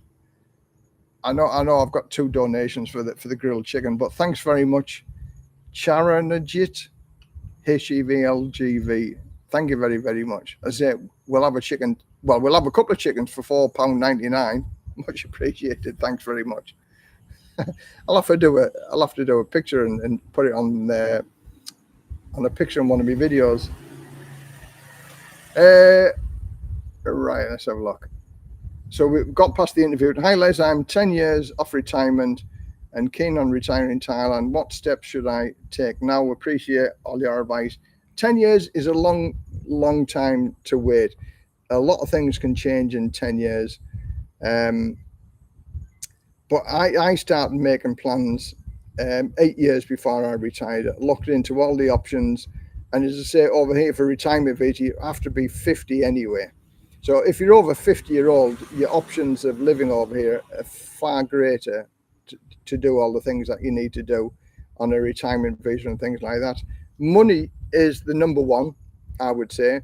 Have a good income or have a good pension. So donate to your pension as much as you can, so you're financially stable over here. So you've got 10 years in which to do that. But if you're going to live here, I would look at least £1,500. If you had £1,500 a month, you're going to live a fantastic life over here. So have a look and sort of forecast how much £1,500 is going to be in 10 years' time. It's probably £2,200 a month. So if you can get that sort of put in line for when you do retire in 10 years' time, you're on a good income then. So there's no joy in retiring and just say having enough. You can certainly live a good lifestyle here on just enough, but isn't it better if you've got 10 years to make provisions for that? Do the best you can, put some savings in, put some investments away and something like that, so you have an income every single month.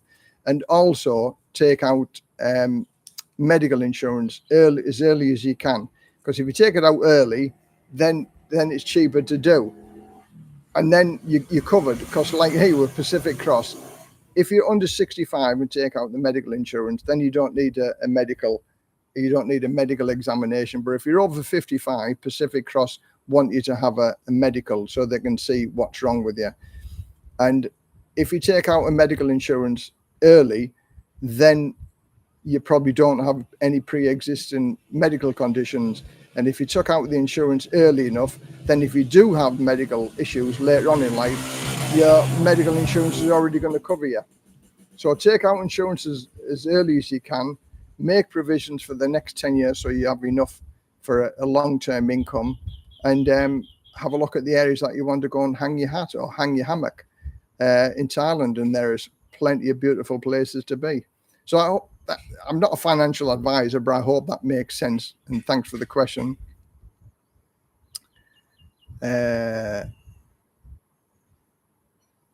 Yeah, I was surprised when your wife's uncle passed away. Had everyone at our house, like you say, celebrating their life, and cremation ceremony after was an eye-opener on how the UK are. Yeah, it was a wonderful, death is never a good experience, but it was a wonderful experience seeing how happy and the people how they celebrate life, which is far, far better.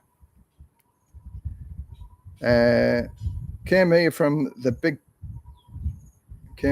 big picture. Not sure who this is. Seems like he moved over to Thailand. Oh, you've got me on that one. Hi, Kevin. Save your money much as possible. Yeah, this is sort of the same advice. Some people still haven't grown up yet and still need to drink. I'm not a drinker. I don't drink and drive. If we go out for an event, because where we are, there is no local bars to where we are, and if we do go out for a meal or something like that, I don't drink because I'm driving. It's one of my pet hates, because as a firefighter, I was a firefighter for 30 years, and I went to plenty of car crashes involving alcohol and mobile phone. So I never answer my mobile phone whilst I'm driving. I don't drink and drive. If we're going to an event at a bar somewhere, somebody's birthday or something like that, we'll rent a room for the night.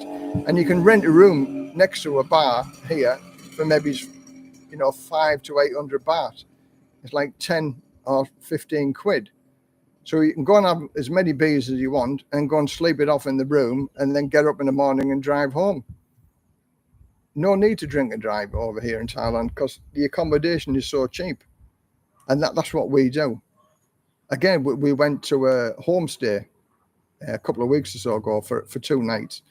And there was nothing to do there. It was overlooking the river. It was stunningly beautiful. It was really, really nice. And we just sat on the afternoon having a few beers, watching the world go by. There was a group of 8 of us, so we were talking about all sorts of crap. Have a beer, have a a whiskey or something like that, and just put the world to right. And it was a fantastic location, and that's what you do here. There's no need to drink and drive, but if you do drink and drive, there's a heavy price to pay if you get caught, and it's not very nice. But again, I think it's irresponsible for those people who do drink and drive when you can take other alternatives. How long do you live in Thailand? I've lived in Thailand now for 12 years. So it's a lovely place. I've been retired for 14 years. I travel the world I travel around the world for the first year. Then I travel around Europe for the second year. And then sadly, me and the wife at the time, a Chinese girl, she decided she didn't want to travel around the world anymore. She wanted to go back to Redcar in the northeast of England and work back in the coffee shop and live in the apartment that she used to live in. And I didn't. And I said, we can live anywhere in the world and you want to go back to Redcar, and I don't. So we got divorced because of that. But we had a fantastic 2-year trip, and it wasn't all plain sailing. We had our good days and bad days. But traveling opens them and broadens the mind. And I would never, ever, ever want to go back and live in England full time. There are so many beautiful places out there that top England and much cheaper to live. And Thailand is one of them. So that's why I sing Thailand's praises, because it is a wonderful place. I can live here. I don't have to worry about the electricity bill. I don't have to worry about the mortgage. I don't have to worry about anything. Everything is affordable here on my salary, on my pension. I can live here on my pension. I couldn't live this lifestyle in England on this amount of money, £1,400. That's the amount of money that I'm talking about. So you have a look, see if you could live in your country for £1,400 a month and live a good lifestyle like we're living here. I think not.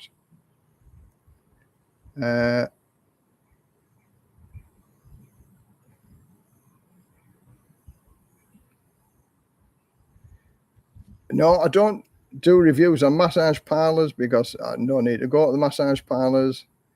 See, YouTuber guy interviewed a Pacific Cross. They now do a policy that includes historical illness like heart trouble, more expensive, obviously. Yeah, any illness comes at a cost. And as I say, there will be a policy to cover everything. But the more things that are wrong with you, the more you're going to have to pay.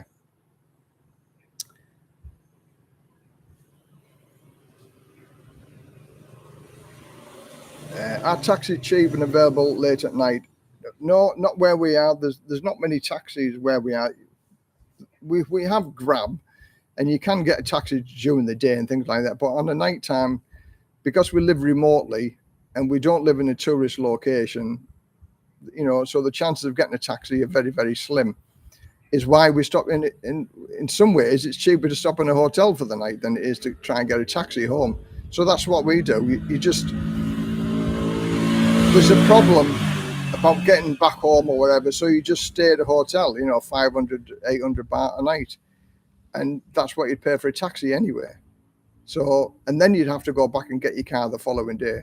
So because I don't drink and drive, we go out, and I don't need a drink to have a good time. We can go out for a meal and everybody else can get plastered wherever, and I will still drive home because I don't drink and drive.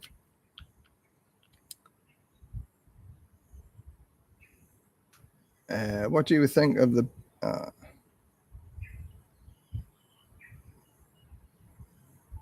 seems like the only reason you live in Thailand is financial costs. No, that's some of the reasons. Financial costs, standard of living, friendly people, financially wise is a big cost for sure. But happy people, smiling people, there's no sadness. The weather, the list just goes on and on and on. It's not just because of financial reasons, but financial reasons is a big part of it. But everybody has the reasons why they're living in Thailand. I could not afford this lifestyle in the UK, and finances, with less money, you can achieve less things. But over here, with less money, you can achieve more things. So finances do play a big part in anybody's lifestyle, no matter where you live in the world. So why do you need to live in an expensive place and do very, very little in life when over here it gives you more advantages. The weather makes you feel better. The lifestyle makes you feel better. So it's lifestyle, weather, finances, everything that you can think of, a part of living a good lifestyle is here in Thailand. So that's my answer to that. If you are in your if you're in your 50s, the best thing you do when you're in Thailand is to get an MRI scan of your coronary arteries, head off the blockage problems. MRI scans are cheap in Thailand. Yeah, you can go and get a health check. And again, that's where I suggest to people that are over 65 or something like that, spend 25,000 baht getting it. The biggest thing is your heart and your kidneys and your lungs and things like that. So you can get that scan done from your neck down to your pelvis for about 30,000 baht, which might be 500 or 600 quid. But that tells you if there's anything going wrong. And in some ways, if prevention is better than cure. So if you find something wrong with you, at least you can take preventative measures to stop it from getting any worse, if you can't afford the insurance, that is. So there's always a ways around it. Les, you envisage the UK government ever restricting people from leaving the UK? Others have said other countries tax you still if you emigrate, take off your own. But then that's forcing people to stop, leaving the country. They can't do that. It's everybody's choice. Then what other rights are they going to take from you for leaving the country? We're all free individuals. Again, over here, my state pension, I don't get the increases every year. I mean, I'm 2 years away from claiming my state pension, but when I claim it, because I'm living in Thailand, I can't get the annual increases because I live in Thailand. But again, I have workarounds for that, and there is workarounds for that. You can go and live in a reciprocal country for 6 months of the year and get your state pension rises. It's not practical to do that when it's only 2.5-3% per year. But there's a gentleman that I spoke to the other day. He hasn't had a rise for 4 years, so he's going to get a 24% pay rise if he goes and lives in the Philippines for 6 months. Now, by doing that, that's in money terms, that's £200 a month extra for the rest of his life for moving to the Philippines for 6 months. So there are swings and roundabouts of doing that type of thing, but the financial gain of £200 a month for the rest of your life is a big draw, and it's worthwhile doing it. But at 2.5-3%, it isn't worth doing it. But for those people who haven't had a rise for 4 or 5 years, 25% or something like that, it's well worth doing it. But the tax office, because I've done a couple of videos on how you get around this by living in a reciprocal country, even the Department of Works and Pensions don't sing from the same hymn sheet. A couple of guys have said to me, Les, that information that you give me is totally wrong. They don't do it. They don't have the 6-month rule or 185-day rule. You're wrong. So I've made further phone calls, talking to the head guy in the Department of Work and Pensions in Newcastle, and he assured me I was correct, that you do get it.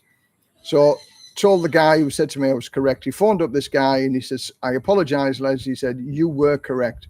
He said, but it isn't mentioned on any website, it isn't mentioned anywhere else, and even their staff are not sure of the rules. So that's what I'm saying. This is the Department of Work and Pensions. They will not give you a straight answer. They will not give you it in writing also. They have not put it on the website. So they are trying to discourage anybody from doing that to get their extra pension entitlement. And it stinks, doesn't it? But that's the government for you. That's the government. They don't want to give you any money, do they? Good weather, nice, warm, cheap, living, great place, man heaven. There you go. There's another few good reasons for living in Thailand. Good morning, Les. What is the most affordable place there, Hua Hin or Rayong? Well, Rayong is cheaper than Hua Hin, I would say. Hua Hin is very, for me, cosmopolitan and upmarket, so it's a lot more expensive to live in Hua Hin, but there's a lot more happening in Hua Hin than there is in Rayong. What do you think of the street dogs there? The street dogs are everywhere. It's sad. But that's one of the things living in Thailand. It's sad to see the street dogs because there are so many of them. It's just what it is. You can't heal the world, can you? You just get used to it. If they know you have, say, heart problems and you have to go to hospital because of, again, when you're taking out insurance, be upfront with them, because the time to argue over your insurance is that you're not told them anything isn't the time when you're in hospital.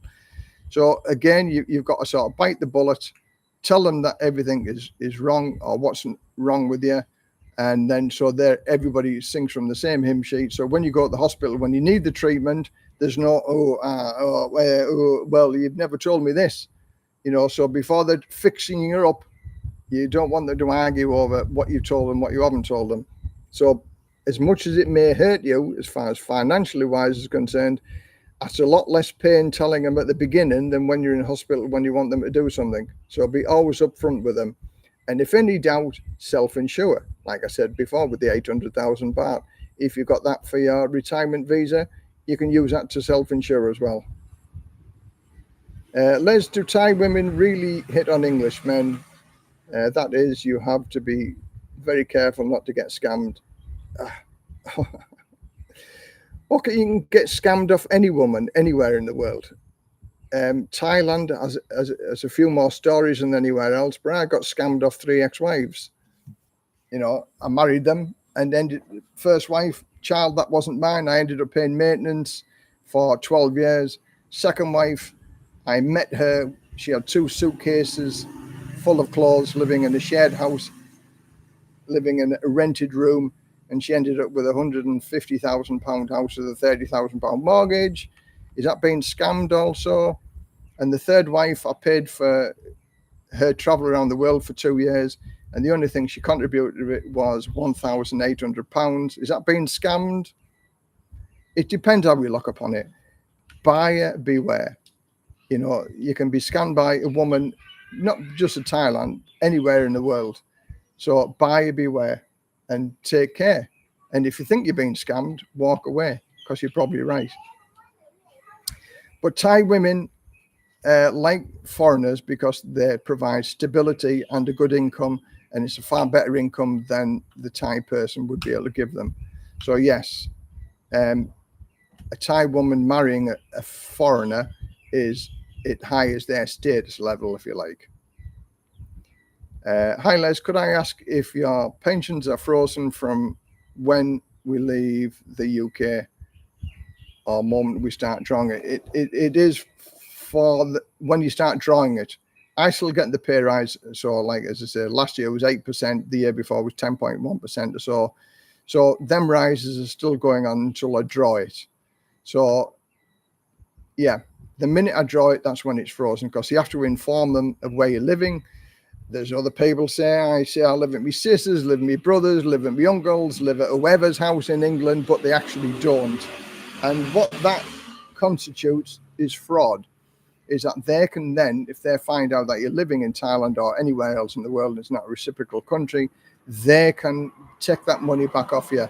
And whether they take it off in one lump sum or in several monthly sums, I don't know. I don't know anybody that's been caught doing it, but I'm sure that the punishment would be severe. And it also, because it's fraud, gives you a criminal record. And if you have a criminal record living in Thailand, it makes things much more difficult for you to try and get here to stay long term, depending on what visa you're coming in.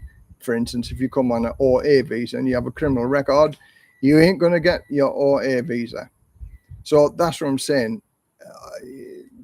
Especially when there's ways around it, be open and honest with everything. That's my policy. I was quoted 4K a year, the wife, when we have no health issues. 4,000 baht a year for 2 people, that's 2,000 baht a piece. That seems very. I pay just short of 25,000 baht a year, and that's just for my cover.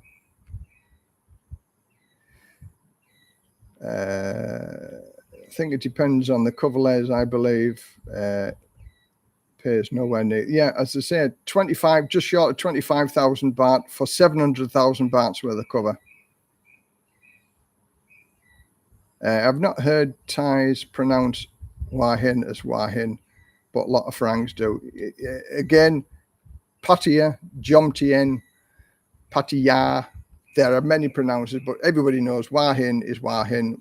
Who pronounces it? Jomtien is Jomtien or Jomtiem. Rayong, people tell me I'm not pronouncing Rayong the way I should be, but everybody knows. You know, there are many different ways of pronouncing things here in Thailand, but everybody knows. This was the Philippines about that. Is renting there affordable and decent availability? Yeah, I've just done a couple of videos. In fact, I put one up yesterday. Have a look at that one. That is for a 2-bedroom, totally refurbished house, and that is 18,000. That's sort of on the high side of living here. The house where I live here, we rented it before we bought it, and we were paying 12,000 baht a month. So there's another guy, one of my subscribers came, had a look at a house the other day that I put on YouTube. I actually didn't even get the video out. I just put that this house I'll be doing a video on it. And he came and he booked it there and then.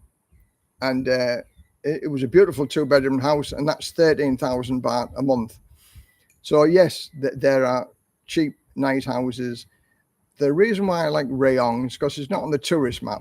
So rental and food and everything else is more affordable here in Rayong than it is in a tourist location. But we do have tourist things here. Like Koh Samet is on our doorstep, where you pay twice as much for everything to go on the island of Koh Samet. But it's stunningly beautiful. It's got one of the top 10 whitest beaches in the world, 30 minutes away from where I live, and it's just across the water. But when you live on this side, a beach is a beach in my mind, and we can live on some lovely beaches here. And like I say, 500 or 600 baht a night. If we go to a friend's party or something like that, we can live on an accommodation for 500 or 600 baht a night and have a barbecue on the beach. But Koh Samet is stunningly beautiful. All right.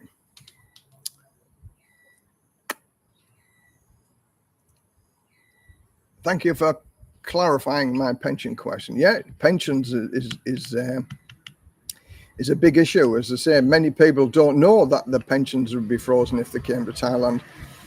But my workaround is, to go and live in the Philippines for 185 days, and then you get your pension ride from day one of arriving in the Philippines. So in essence, you're going to get, like this guy who's going to be doing it, in essence, from day one, he's going to be on £200 extra a month. And the only difference he has to pay is because he pays for his rental over here. He's going to have to rent a place over in the Philippines. So the £200 that he's going to get extra every month goes towards his rental agreement. And then your visa is about £45 a month to live there, and you can do that over a 3-year period. Your flight from Thailand to the Philippines is £150 return. So it doesn't cost a lot to go and have a holiday that the government will give you your money to go and live a holiday. They'll give you £200 a month extra because you can claim the extra pension.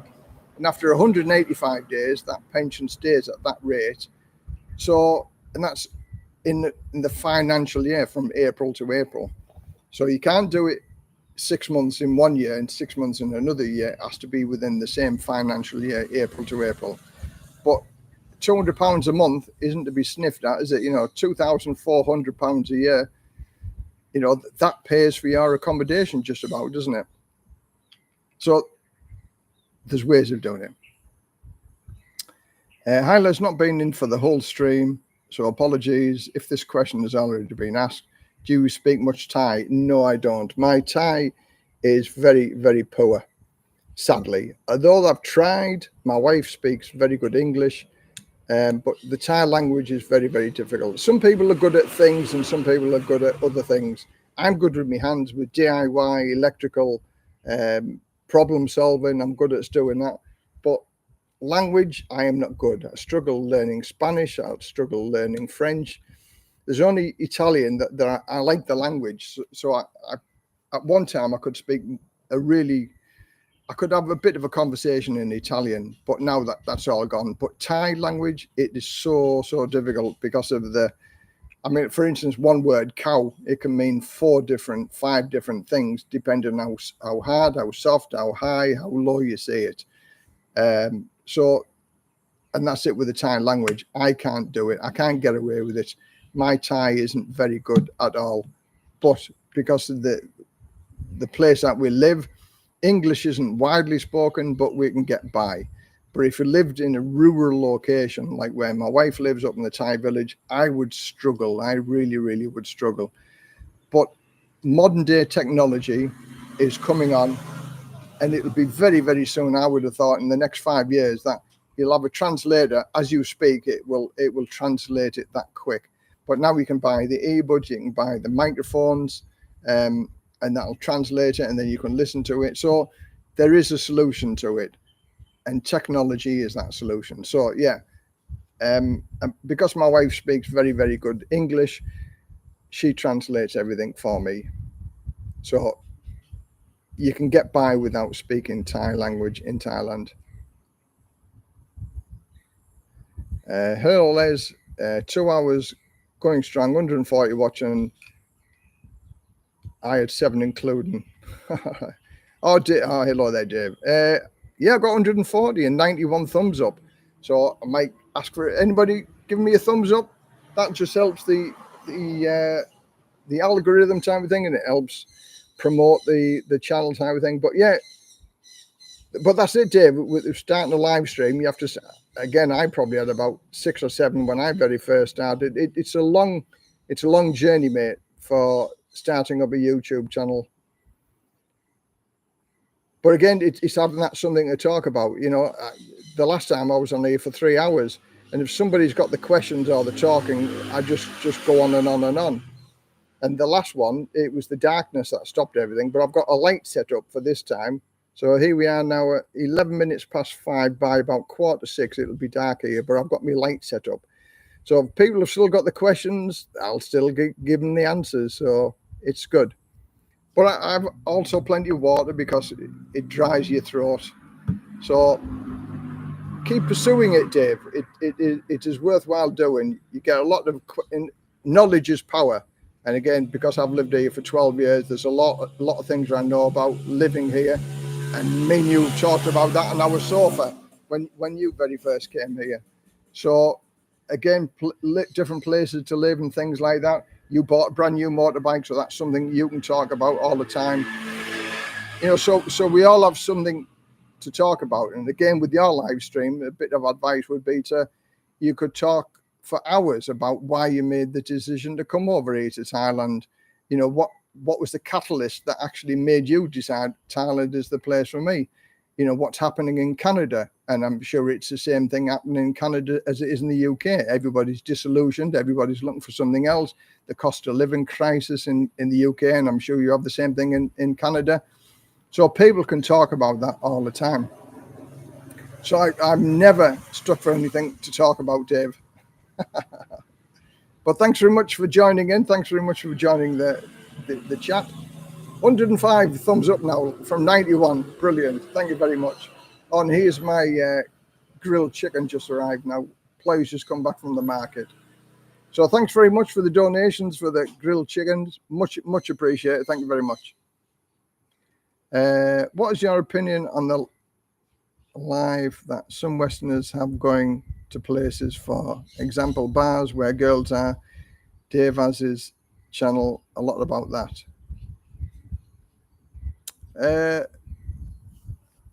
Well, okay, let's talk about that then. About the guys going to the bars where all the girls are in Pattaya or something like that. Okay, there's nothing wrong with that. What is wrong with that? As an old guy, if you know, Pattaya is the sex capital of the world. Everybody knows Thailand is the sex capital of the world. There is no other place like it on earth. And for an old guy, and I've had this conversation with many guys, as an old guy, what do you want to do? Sit in the Derby and Joan club eating your mushy peas and pork pies, playing bingo with your bingo dabbing, or watching the horse racing on the TV in the corner of the working men's club? Or would you sooner be over here where it's nice and warm, you are 20 years old again? Okay, it's false because of the girls and things like that, but it makes you feel younger. It makes you feel better. And I would sooner spend my last few years on this blue dot having that type of lifestyle than eating me mushy peas, playing bingo in a working men's club in a cold country from October till April. So that is my answer to it, is that I don't blame anybody to do what they do. Pattaya is I call it Pinocchio land because there's a price to pay about Pattaya and the bars like it. But whilst it's good, it's bloody good. But take precautions because it is Pinocchio land and there is a price to pay. But I have no bother with the guys going to there. In fact, we people watch when we go to Pattaya. I've taken people around Pattaya, I've showed them the ropes. So I've been there, seen it, done it, got the t-shirt because I did it for 2 years. And there's big lessons to learn, and you can learn a lot by talking to people like Trevor, Buzzin Pattaya. You know, he does various bar crawls, bar routines.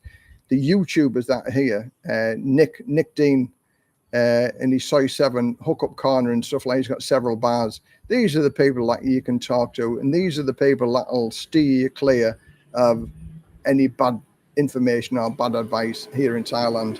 But it is certainly buyer beware. But I've got no problem with the guys doing whatever they want to do over here, within reason, obviously. Les, do you still do the one-on-one consultations? I do, and I was on about that a little earlier on. I do the one-on-one consultations on WhatsApp, so it's like a face-to-face, and you can ask me any questions you want, and that's $10. $10, whether it lasts for an hour or whether it lasts for 3 hours. And if you don't get the information that you require, then you don't even pay. I don't ask for payment up front. I ask for payment. It's buy me a coffee when the conversation's finished. So even if you didn't want to pay me, well, then you don't have to pay me. There is no holds barred. You can ask whatever questions you want, no matter how personal. I'll give you an answer with regard to your personal circumstances, what you're looking for in Thailand, not mine, obviously. But yeah, and that's $10. And just send me an email. My email address is below. Anybody who wants a one-to-one conversation. There are other guys, other YouTubers are charging £45 for a 30-minute talk, and you pay the £45 up front. I'm not going to say who he is, but there are other number of YouTubers that charge a lot more than the $10. And the information's exactly the same for $10 as they're going to charge you 45 quid for a 30-minute consultation that you have to pay for before. Still pay tax on your income either if it doesn't live there. You know, some people get pension sent to Thai account, but they're talking about tax. Yeah, they're talking about tax. I've covered this subject many times, and my answer to it is wait until you cross that bridge. Wait until it happens. I pay tax on my pension in the UK, but I get nothing for it, which I don't mind because it's my pensionable income. I've got no problems with that. Just wait until that situation, and we'll cross that bridge when we get to it. And when it comes out, it'll be massive news. Every YouTuber, including me, will have the penny's worth with regard to talking about the tax. So don't worry about it. Wait until it happens. Les, have you been keeping up with your sick fellow countryman, Ed Sweeney? Is he fully recovered from his cancer? No, he's never going to recover. Apparently, he's only been given 15 months to live. Now, Ed wasn't my cup of tea. But it was sad to hear when he went through what he went through. And I sent him our best wishes type of thing. But he's been given 15 months to live, so he's never, ever going to be cured from it. His clock is ticking, if you like, and he wants to come back to Thailand.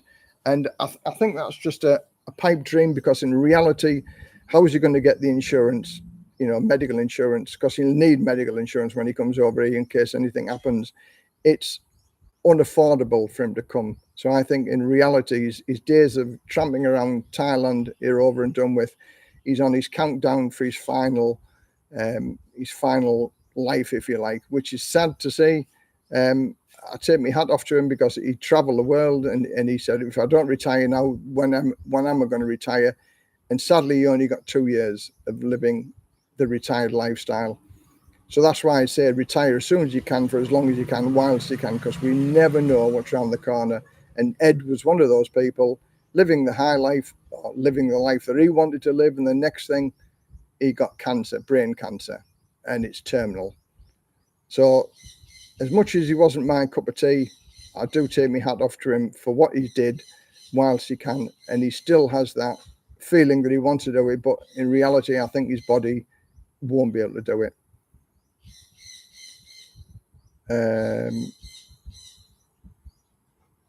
What factors contribute to Thailand being perceived as the more affordable and having better social dynamics compared to Vietnam?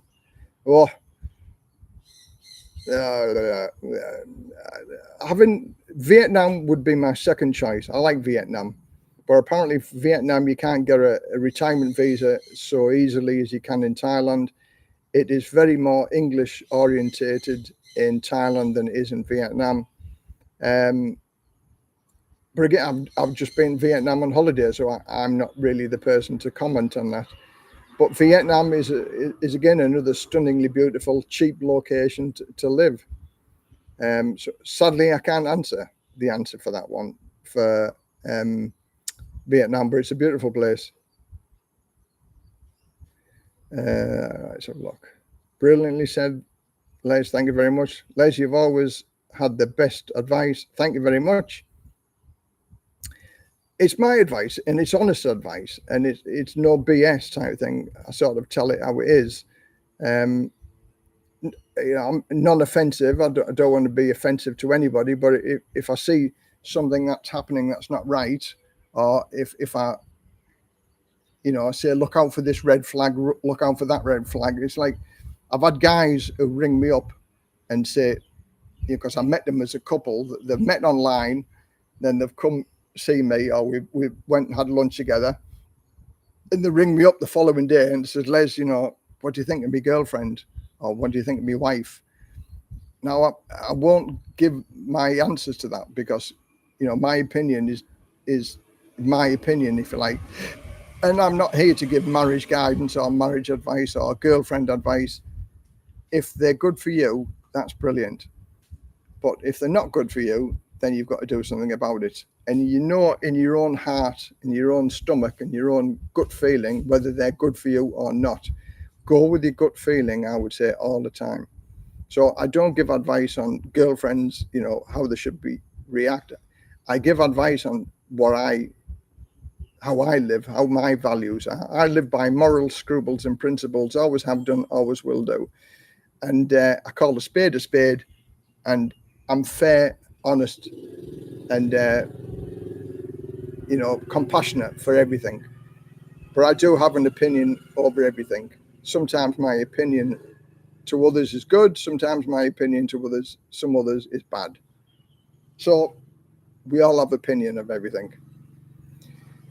How do the nightlife scenes in Thailand, especially in places like Bangkok and Pattaya, reflect the country's cultural values and moral attitudes, and that affects, do they have locals or tourists?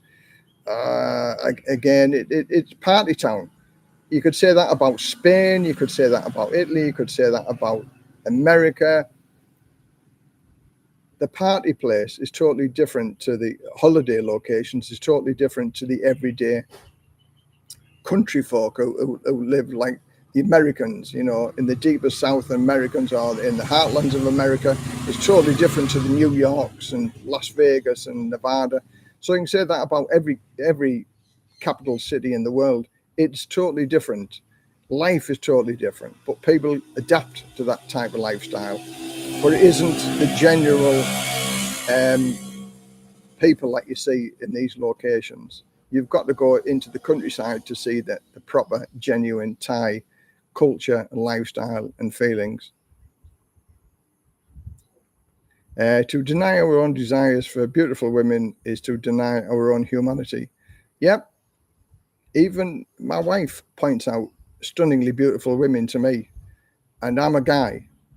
So beauty is beauty. Like when a lady walks past a handbag and looks, why should I walk past a beautiful, stunning girl and not look? You know, beauty is in the eye of the beholder. You can look, but don't touch. And there are stunningly beautiful girls everywhere in Thailand. You know, more than you can. They're just everywhere. Something crept in my eye. Great unapologetic answer about Western guys going to the Pattaya. Love it. Thank you very much. Is £1,200 enough for health insurance? Oh, it's more than enough. Yeah, again, my health insurance is just under £500. So for 1,000, again, it all depends on your age. You know, for 1,200 a year, you can get a good insurance policy for that. Don't underestimate mushy peas and pork pies. I had a few pork pies and mushy peas and sausage rolls and pasties whilst I was back in the UK. That's why I'm 111 kilos. They're so tragic about Steady Eddie. He's so, just with a speck of self-pity. Yeah, he sort of realised what's happening and he took it on the chin, and good for him. The lady bars are all geared up to rip off the customers big time. They will often try to hand you a bill of $800 after buying the girls drinks for about an hour or two drinking. I don't think $800 for a couple of hours. I don't think I've heard of any stories. They may pad the bills out a little bit, but not to the extent of $800. I've heard that happening in Prague and Budapest. Wow. That is more close to that type of figure, what you're looking at. But in Pattaya, something like that. And let's face it, buyer beware. If you're going, there was one guy, we went into a go-go bar place, and there was this guy, he must have been about 30 stone, and he had all the girls around him. They're all dancing and cavorting all over him, and they had a button at the back of him. If he pressed the button, he bought all the girls a drink. And we were in there for 10 minutes. We had it was one of our local rounds that we did. And we just looked at this guy, 35 stone, with about a dozen stunningly beautiful girls cavorting all over him and, you know, and rubbing all these bits and pieces and forcing his hand to hit the buzzer. Then there was a big cheer, made the guy feel really, really good. He spent 7,000 baht in that 10 minutes that we were there. And then somebody came over and gave him the bill at 7,000 baht, and he looked at it and think, oh, so he paid it. 7,000 baht, 140 quid, 150 quid or something for probably the best time he's ever had with a number of girls. But is that being ripped off? He had a fantastic few minutes in there. But you know you're going to get I don't want to use the word scammed. You're gonna have opportunities like this, and it's up to you to be wary of it, type of thing. If there's half a dozen of girls and you're a big 35 stone guy, you know it's not because they like you. It's all to do with money. And Pattaya is that one place. Pattaya, you get 35 stone guy. Would you ever get a girlfriend in America or Australia or Canada or the UK, 35 stone? No. But you'll still get a Thai girlfriend over in Thailand if you're that type of weight, if you've got enough money. And it's a lot cheaper in Pattaya than it is in your home country. So it's been realistic. Pattaya is the man's paradise, without a doubt, 100%. Everything goes, but also, you know, it's not full of nice people. A lot of people live in Pattaya that don't go to girly bars. Exactly, you know. I mean, I lived in Jomtien for 2 years. That was on the outside of Pattaya. You don't have to go to the girly bars. If you go to the girly bars every night, it's going to cost you a fortune. But there's some guys who like girly bars. I actually like Soy 6. Soy 6 is a wonderful, dirtiest, sleaziest place in the whole of Pattaya. But it's such fun and entertaining place. I took my stepdad there. He was 83-year-old. I took my stepdad to Soy 6, and when he came back to England, he talked to all of his friends in the bars that he used to go to, talked about soy 6, and everyone says, "You soy 6, you've been to soy 6." Oh yeah, Liz took me everywhere. He lived off that story for the years until he died. But soy 6, he didn't do anything. He just sat there and watched everything that went on. Soy 6 is a wonderful, wonderful location. I take everybody down to soy 6. You don't have to do anything, but you can certainly have a look and see what goes on. It's mad. There is no other place like it in the world. So Pattaya has its good points, and it's also got its bad points. You can feel very lonely in Pattaya.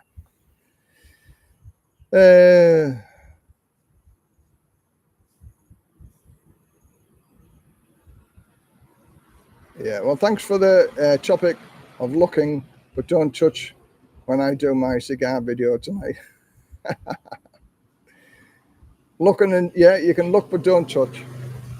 Lifespan, health span, no guarantees either way, but it isn't surprising nor tragic. Again, as I say, as soon as you're born, your countdown clock is ticking, and we all have a countdown clock, and we all get to there. There is nobody who lives forever, and it's doing what you can, whilst you can, when you can, for as long as you can. Do it. One time I went drinking at Soy, and the end of the hours spent sitting and playing games. She said she wanted to cover the bill. She was a Thai. If that's the $800 story, I think that's quite high. I've never ever added that amount of. In fact, when I used to be in Pattaya, I used to take groups of people around, and I used to call it "I'll be the wallet." So everybody give me 1,000 baht, and if you had 6 or 8 people, I used to get the drinks, and only me paid. So everybody could order whatever they wanted, and the reasons for doing that is because some bars are more expensive than the others. So if somebody had the wallet, then I pay. So if it was Bob's round this bar and then John's round that round, it could be more expensive or cheaper. So by me doing that, it sorted it equalized, so everybody paid the same. And because I was sober and I wasn't drinking like everybody else, it was a good night, and it worked by doing that. Then I only had to pay 1 tip. So 6 to 8 people having the beers or whatever, or having the whiskeys or whatever, that was the good way of doing it. And nobody got ripped off, because it was only me, because I was sober, and I didn't get ripped off because I've been here for a long time. Loved and missed Kevin. Yeah, I like Kevin Thailand. He actually got me started on YouTube, because I watched him, and it was such a likable guy. And again, cancer. He was going to get insurance when he was 60, but he got diagnosed with cancer when he was 59. So again, he had one of them very, very bad cancers, esophagus, and it killed him. We are the implications of Thailand being perceived as a man's paradise for women's rights, and how does this perception impact the social and economic opportunity available to Thai women? That's way above my pay grade, so I'll leave you ponder that one. Somebody else might have a better answer than that. 140 quid is not bad for what the guy got. Yeah, exactly. Still less expensive than a London strip club. Exactly. Isla's never been to Thailand before, but coming over in March for a friend's wedding in Koh Chang. What is the best mode of transport to get there from Bangkok? Well, they do minivans, but if there's a group of you, you can hire a minivan and go all in the same minivan. But for safety-wise, I would go by taxi, because the minivans, the drivers in the minivans are like ex-Formula One drivers or wannabe Formula One drivers. They drive crazily on the road, and there's so many accidents with the minivans. So if there's a group of you, hire a minivan, and then you can tell the driver, to slow down if he is going too fast. But usually, if you hire a minivan, the drivers are okay. But if you go on a prescribed minivan, say from Bangkok to Koh Chang, they drive like idiots on the road. They're undertaking, overtaking, taking whatever they're going to do. But a taxi, usually the taxi drivers are better drivers than the minivans. But again, it's your choice. But I would say taxi. But if there's a group of friends of yours, hire a minivan. But Koh Chang is a wonderful place. I love it. It's only 3 hours away from where we are. Beautiful location. Remember, ring the bell, 1,000 baht a drink for everyone in Phuket. Now, again, there's two things, and you can fall foul of the. Usually, if you ring the bell in the bar, everybody gets a drink. But there are some bars that you ring the bell and only the staff get a drink. And what happened, me and my friends, we had our joint 55th birthday party together in Soy Honey in Pattaya. And we knew the manageress of the bar type of thing. And they had the policy where if you rang the bell, all the staff got a drink. So me and my friends, our 55th birthday party started at 6 o'clock in the evening, finished at 6 o'clock the following morning. And we each rang the bell 4 times. So all the girls got a drink, and it was a fantastic night. But we had other guys saying to me, where's my drink? Where's my drink? Then I said, no, the bell is just for the staff. No, he said, if you ring the bell, everybody should get a drink. I said, look at the rules. It says it in the bar, ring the bell, all the bar staff get a drink, not everybody else. So even people were complaining to me because I rang the bell and they never got a free beer. But that was got to be the best birthday party I've ever had in my life. It was absolutely fantastic. And again, going on about living your life whilst you can. My friend who was 64, the same as me, has got dementia, and he doesn't know what happened yesterday. And he can't remember the 55th birthday party. And it's sad to see because he's on his, dementia just destroys everything. And, we've been friends for a lot of years. And sometimes when I go to see him, because he runs a guest house, he says, oh, what room are you in? I said, oh, it's Les. Oh, yeah. So dementia, again, can strike you at any age type of thing. So that's what I'm saying. Do what you can whilst you can for as long as you can, when you can, because you never know when your number's up.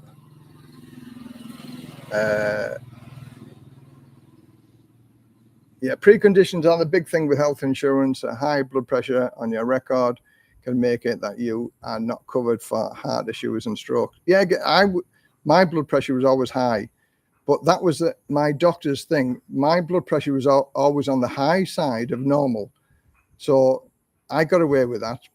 And my blood pressure has dropped since I was 118. I used to be on blood pressure tablets over here in Thailand because my doctor said, I went for some reason and they always do your blood pressure in the hospital. And the doctor said, oh, your blood pressure is very high. So they give me the tablets. And when I went from 118 down to 97 kilos, my blood pressure was actually lower than normal. So I came off my blood pressure tablets, and thankfully up to now, I've never taken any more medication. So I'm medication free. And that's all to do with diet. It's what you eat, and the keto diet for me is the perfect diet to be able to do that. 2-week millionaires and bell ringers, up to them, of course, exactly. When you're there for 2 weeks, you just want to have a good time, and it's, even if you spend a lot of money, it's not as much money as you'd spend in other parts of the world. Eastern Man, Pacific Health, Pacific Cross, you mean, not Pacific Health, do a policy that covers preconditions, obviously more expensive. Yeah, it is. Fly to Trat. Trat's a nice place. A friend of mine lives in Trat. We've spent a couple of nights at his house. I've been helping him do his bits and pieces. He should be home. He should be home shortly, back from the UK. Hi, Les is short for lesbian. Oh my goodness, how many times have you Lesbi Avenue? Let's be friends. Okay, thanks very much. A taxi from Bangkok to Pattaya is like 1,500 baht. Yeah, it's cheaper. But if you get the bus from the Bangkok airport to Pattaya, it's 143 baht. And they run every hour from the airport. What are some important cultural considerations for foreigners experiencing nightlife in Thailand, particularly regarding the massage industry and its integration into social activities? Again, above my pay grade.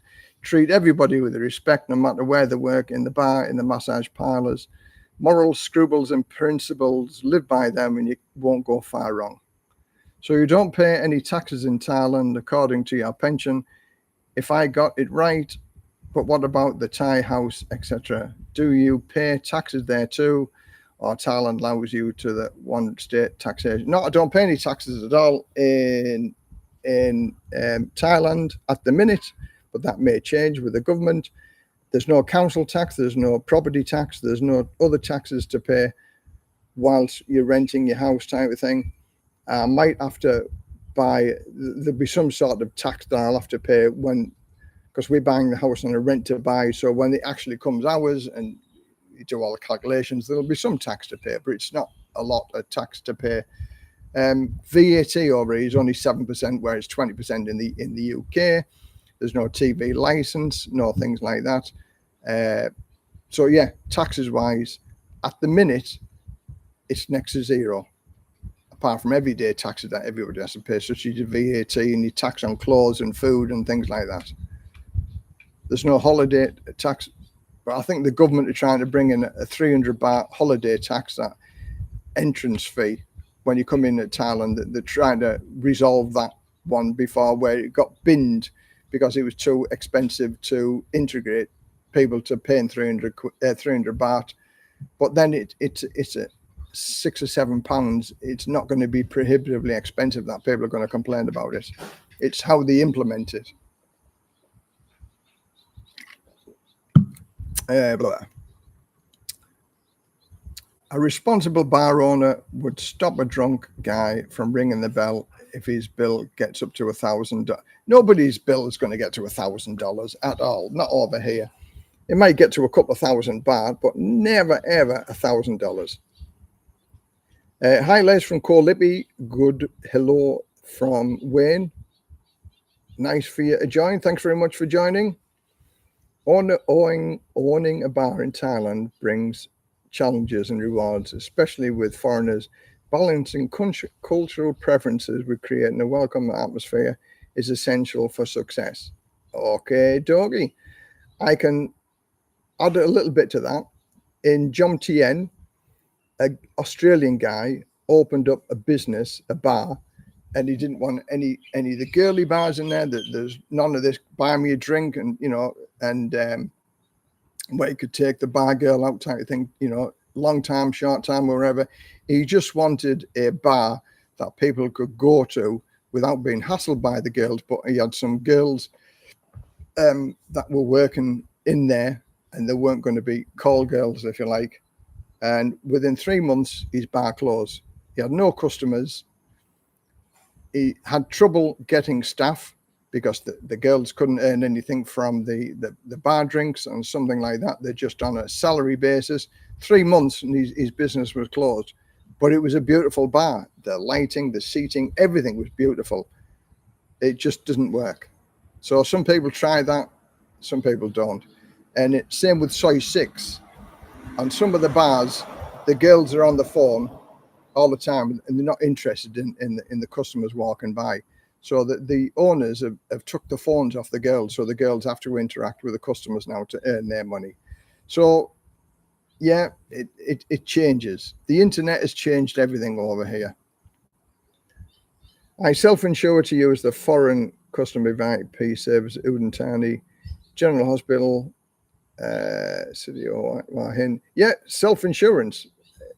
For those people who've got the 800,000 baht in the bank, that is the insurance money for hospital treatment. Because even if you had to break into that 800,000, you can get a visa agent the following year to if you drop below the 400,000, and then that will pay to get another visa until you either put the money back in or you use the 65,000. So there is a solution to everything. It may not be affordable to have insurance, but if you self-insure, you can, at least you've always got a fallback, haven't you? But insurance is a big thing over here. You don't want to be ill over here with no money, that's for sure.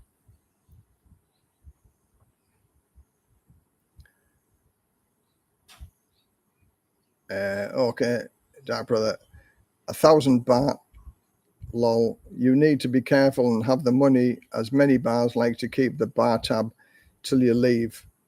So need to make sure it's all correct.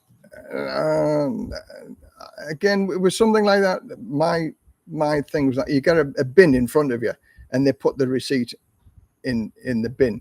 So you can actually look at the receipt if somebody brings you a drink, and if that receipt is wrong, then you challenge it there and then. And so the bin's always in front of you. I've never been to a bar where they keep your tab behind the bar, so you don't know what goes on to your drinks. Maybe it's me. I don't go into them type of bars. I'm not a bar person anyway, but I understand what you're saying. And I have heard of people's bins being padded up, and that's usually for drunks late at night, like 1, 2, 3 o'clock in the morning, and nobody's got any clue, and they might put a few extra drinks in there because you're wasted and you wouldn't know.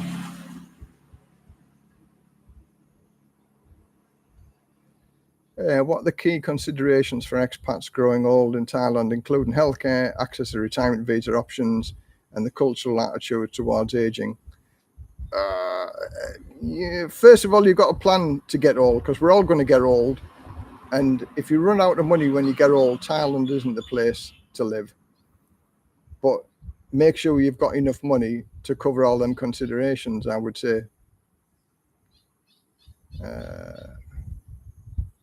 What should newcomers know about the bar scene in Thailand, especially regarding drinks, socializing women, and cultural norms? I do trips with people for 2 nights. So people just pay my hotel accommodation for 2 nights, and I take them around Pattaya and I show them the ropes, if you like. And I'm there with my wife and we go around everywhere. And you only need 1 night for somebody to show you the ropes to find out how it works. And you don't get ripped off. And knowledge is power. And once you know the knowledge, you don't get ripped off ever. So we do that. So we stay in the Flipper Lodge, which is 1,200 baht a night. So 2,400, we'd save you that in 1 or 2 hours in Pattaya. And there are other people that do it, and they will explain the situation and how it works.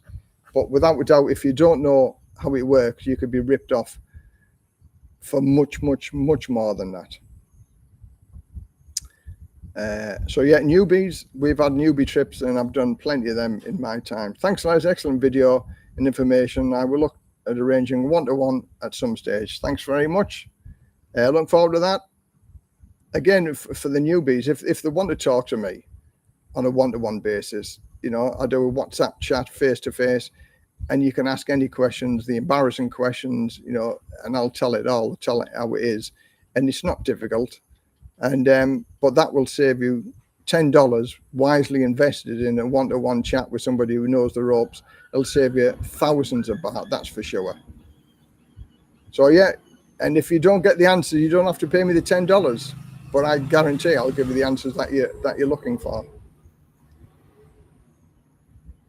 Most bars have women at the bars. You will be charged extra to buy them a drink, and if you want to leave with them, the hotels charge for taking. Yes, some hotels don't charge a girl for coming into the hotel. It depends what hotel you go into, but you can ask that information before you go into the hotel. But yeah, the ladies charge lady drinks and things like that. How does the real estate market in Thailand influence the nightlife scene, particularly in clubs, and what role do women play in the environment? Again, if you live in the party town, prices are going to be expensive. If you live rural, the prices are going to be cheap. Les, if I'm drunk, I never look at the bill. I don't drink much, but I have been known for binge drinking from time to time. Again, I don't think I've ever had a bill more than 1,000 baht. 1,000 baht is like 25 quid. I've spent more than that on a round when I was in Redcar for my 9 weeks back in the UK, and it was like 30 quid a round, and there was only 6 of us, like £5 a beer. So 1,000 baht for a night out is not a lot of money to pay. But if you're counting every penny, then perhaps you shouldn't be coming here. What do you think would be a more fun night for the bar girls? A guy who keeps on buying them drinks or a guy who bar finds them? I don't. Probably a guy that does both. I don't know. A bar girl, there's more money being bar fined than there is buying somebody drinks all night. How do YouTube streamers in Thailand generate income through their content related to nightlife? And what impact does this have on their interactions with Thai women in that social scene? A lot of YouTubers are frowned upon in Pattaya, especially the guys walking around with the cameras, because the girls and some of the guys that are walking around in Pattaya do not want to be filmed. So therefore, that's why I never ever do videos in Pattaya during the night time, and I don't film anybody type of thing, because it's been intrusive. Although, you know, there's a law in Thailand, privacy law, but if you're walking down in the street, you can't help somebody being in your video. So that's sort of covered. But there are many guys who will effing blind at you, because if you're certainly filming them being sat in a club or a bar or something like that, people don't want to be seen there. And then there's the guys that have the spectacles on that covertly filming them, if you like. You know, again, that's all wrong. For me, that's all wrong. Respect other people's privacies and things like that. But also, them that do them videos get the big views and get the big numbers and make the big bucks. I don't do stuff like that. I'm a average, everyday, normal working or normal retired guy. I live my life. It's boring to some people, but it's acceptable to others. It ticks my boxes, and I'm happy at that. I don't have thousands of subscribers like some of the people who do the videos around soy 6s, soy 7s, walking street and things like that. But they're a different niche.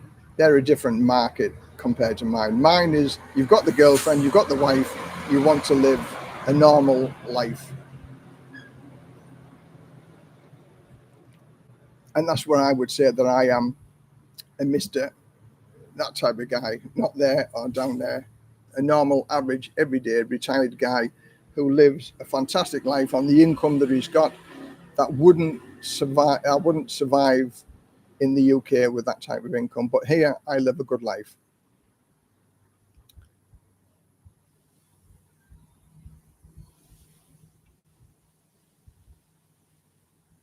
What does the role of concept of bar fines experience the YouTubers Bangkok, and how do they?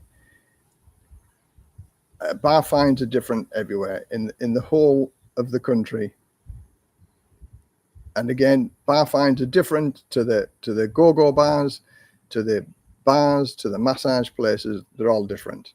You've got to come and experience it. Hi Les, I was recommended from one of my subscribers to watch you live. You have great information about Thailand. You are helping a lot of people. Good job, Les. Thanks very much. Travel with Jay, New Life.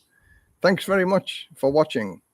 And I do hope that the information I give is accurate, and up to now, I give my penny's worth, if you like, my opinions.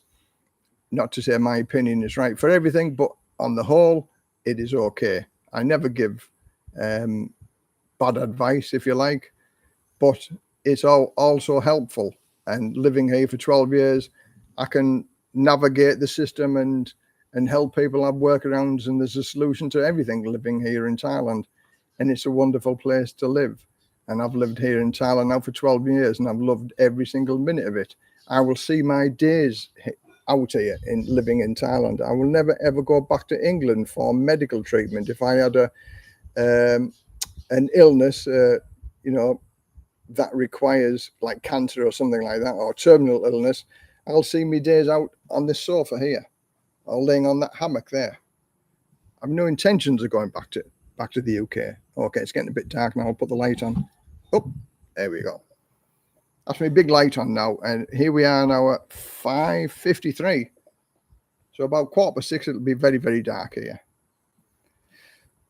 So that's that. Yeah, terminal illness. I will see out my days here as long as I've got pain medication, when all said and done, when our numbers are up, our numbers are up.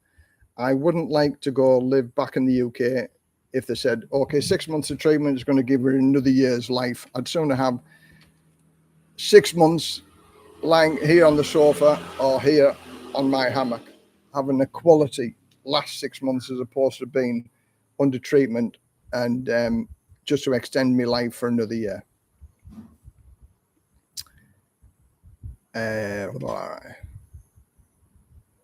Hi, Les. Have we ever checked out early from a hotel because of the bad electrics?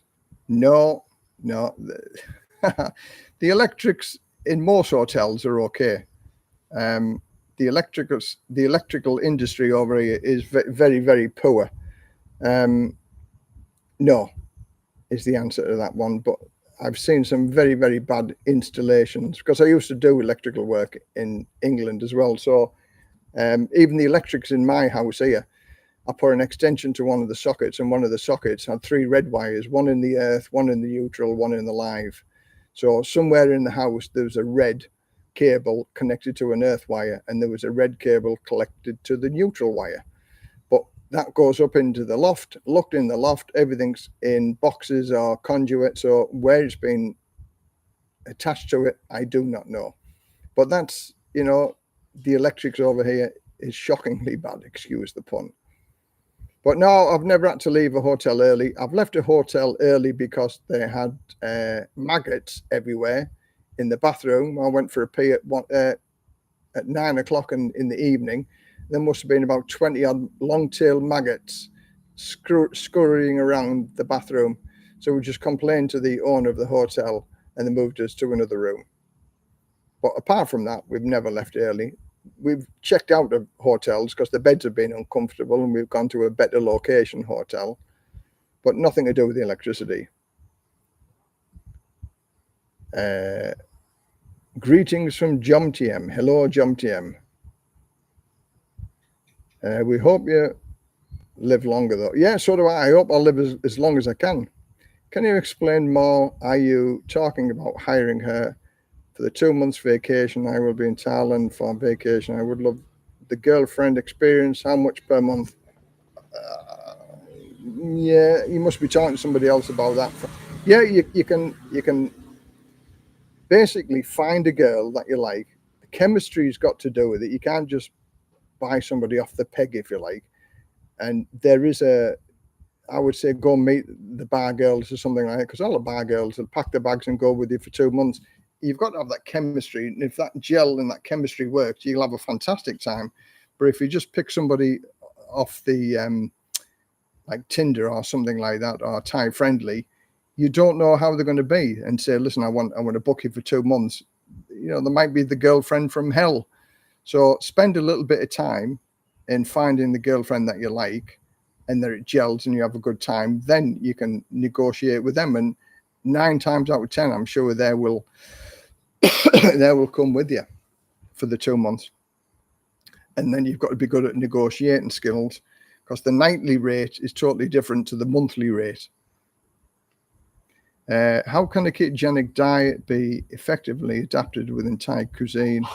And what role does a Thai wife play in supporting her partner's dietary choices in Thailand? Okay,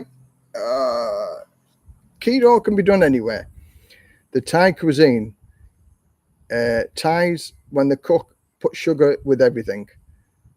My wife knows what I like and what I don't like, and sometimes she cooks me a Thai adapted meal, but with no sugar. So it can be done. It's more difficult. So 9 times out of 10, I'll cook my own food over here in Thailand, because then I know exactly how I want it doing. But when Play does me food, with vegetables, she fries it in the coconut oil or the olive oil that I have, and she cooks it totally different to how she cooks it for herself. And she still puts the sugar in, but it's my 0 calorie sugar to give the sweetness. And sweetness here in Thailand, they put sugar in absolutely everything that they give you over here. Only a few of the smallest bars in Cybercow allow live streamers. One reason, several bars on Soy 6 have their own channels. They started them during the shutdowns. Nick Dean is one of them. He does his live streams from Soy 7. Brian Flowers used to do a few live streams. Trevor from I forget his channel now. Anyway, Trevor, he does his own channel as well. Yeah, so, but I understand the privacy of people who don't want to be filmed in bars.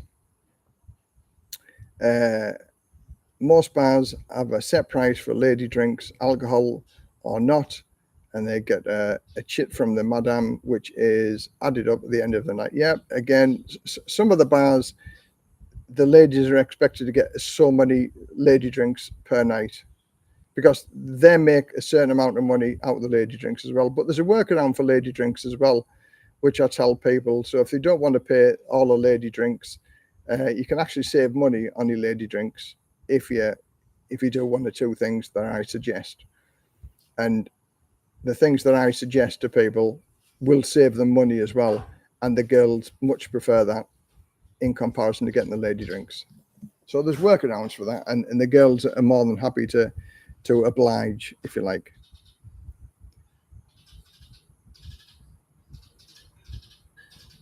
You'd get bored with her after a couple of weeks. So many women here.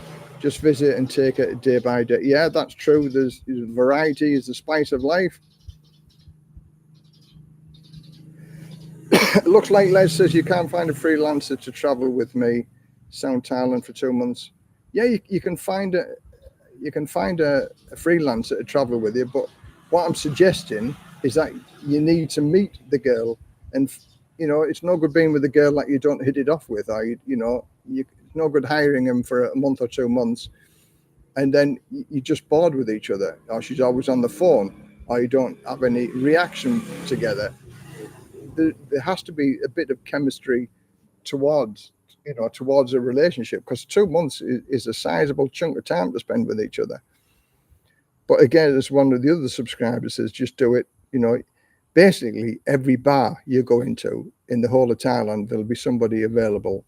And that's, putting it bluntly, is that no matter where you go in Thailand, it is always available. There will be girls in every location that are available. 14 days on, 14 days off, slim together in a fun room or above bar. Boring girls, don't budget well usually, but up to him. Freelancers too. Yeah, I can't give you advice on that type of thing. You've sort of got to hit the nail on the head yourself and go and have a look. Well, I have traveled around Thailand for 6 months now. The one place I think I wouldn't like is Pattaya. I decided to live in Jomtien. Yeah, Pattaya. Yeah, that's why I lived in Jomtien, because it's far enough away from the madness. But you can go into Pattaya. Still we usually go to Pattaya, but we go for the live bands and the food and stuff like that, and we'll go and meet a group of people, or we'll go as a group of friends and we'll go around Pattaya, park the car up, and we'll go and have a few beers, and everything's walking distance. Soy 7, that's where we used to flip a house, and because the buffet breakfast there is fantastic, so it's walking distance to everywhere. It's brilliant. Freelancers don't have to quit a bar, exactly. So it's a bit cheap with the freelancers, but also freelancers, you run the risk of being drugged, and then the freelancers can rob you and run away with whatever you've got. Whereas the girls that work in the bars, they are registered to the bar, so their IDs are in the bar. So you've got some recompense if something happens like that. You get robbed by the girls that you picked up from the bar because they've got the license details with the bar. Where freelancers, you can have all sorts of problems with freelancers. Hi, Leslie again. When you first live in Thailand, do you sort your health insurance prior to leaving England or when you arrive in Thailand? I would say organize it when you come to Thailand, because there's Thailand companies that you can use. But if you get the travel insurance, it depends. If you're on a retirement visa, then you sort it out over here. But if you're just on a 12 months backpackers travel insurance, then that's different. If it's just on a holiday, I would get the insurance from your home country because you know what's going on. But if you're living here a long time, sort your insurance out once you get to Thailand. Good day, Les. Or and Paul's Thailand. Good day. Hello. Thanks for joining in. 3 hours and 14 minutes. 3 hours and 15 minutes now we've been going. The average Thai working class salary is $400 to $600 a month. $1,000 is a lot of some girls, but not to the ones you're like most. They make $4,000, $6,000. You'll get tired of it. Money isn't everything. Money isn't everything. It's most things, but it isn't everything. So if you're just looking on a purely financial side of it, then it's not going to work, is it? A couple of guys I met in Phuket stayed with the same girls for their stay. The girls would just stay in the hotel all of the day watching TV. Yeah, they can do. You know, that can happen. There's a guy that I met once. He rented a room or a 2-bedroom house, and he invited half a dozen of the bar girls. He found a girl that he liked in a bar, and there were 6 of them all together. So he had 6 girls living in his house, and they all chipped in towards the rent. And he had his choice of any girl because he put this out before he even got all the girls there. He said if he wants to go with one girl, he'll give her a few $100, not the going rate, but they all had a nice accommodation to live in, and he had 6 girls living with him, and he could have sex with any of them. He still has to pay for it, but they give him rental as well. So at the time, it was just like, wow, what a good position to be in. He was only a young guy. He was good looking. He wasn't some fat person type of thing. So the girls enjoyed his company, many barbecues and parties around his house type of thing. And at the time, this is going back maybe 20 years or so ago now, but I think I like that guy. He was a nice guy to talk to as well.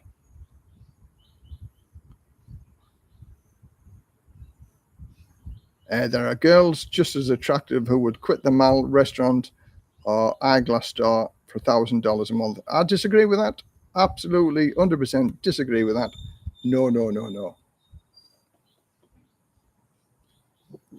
And the reason why I say no is because the girls, such as managerial girls and things like that, who've got quite high in their company, and like the manager of a eyeglass company or something like that, because although you can say quit work, I'll give you $1,000 a month or whatever to live with me, you could be gone tomorrow.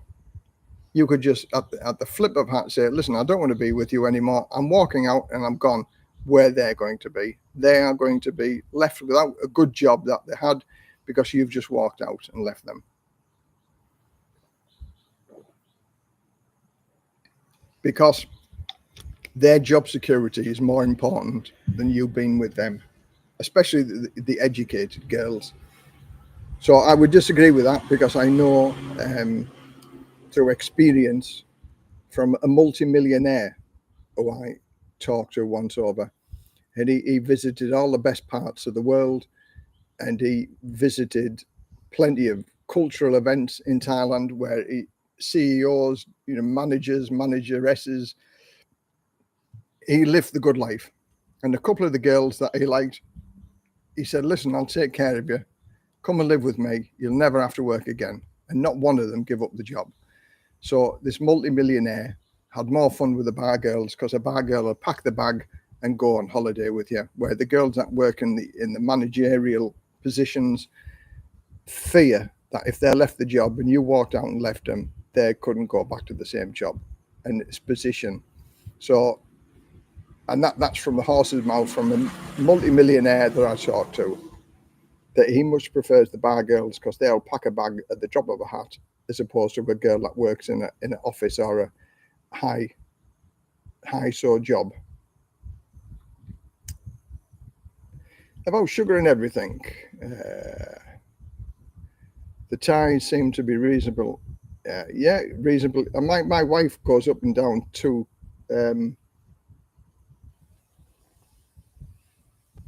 big trucker coming down the wall. My wife goes up and down 2 kilos. That's all she does, and she grazes all day. So some of the Thai people, don't have a problem with the weight, but again, with the Western diet over here, there are a lot more chunkier Thai people now than there has ever been. 10 years ago, 15 years ago, you would never see a chunky Thai person, but now there are a lot more chunkier Thai people, and that's all to do with the Western food diet.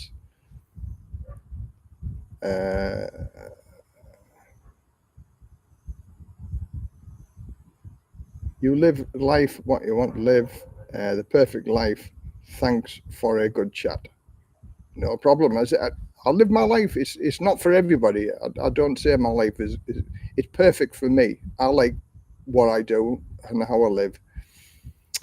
A lot of bar girls like the lifestyle and make good living out enjoying themselves with friends every night and making money at the same time. Yeah, but there's a shelf life.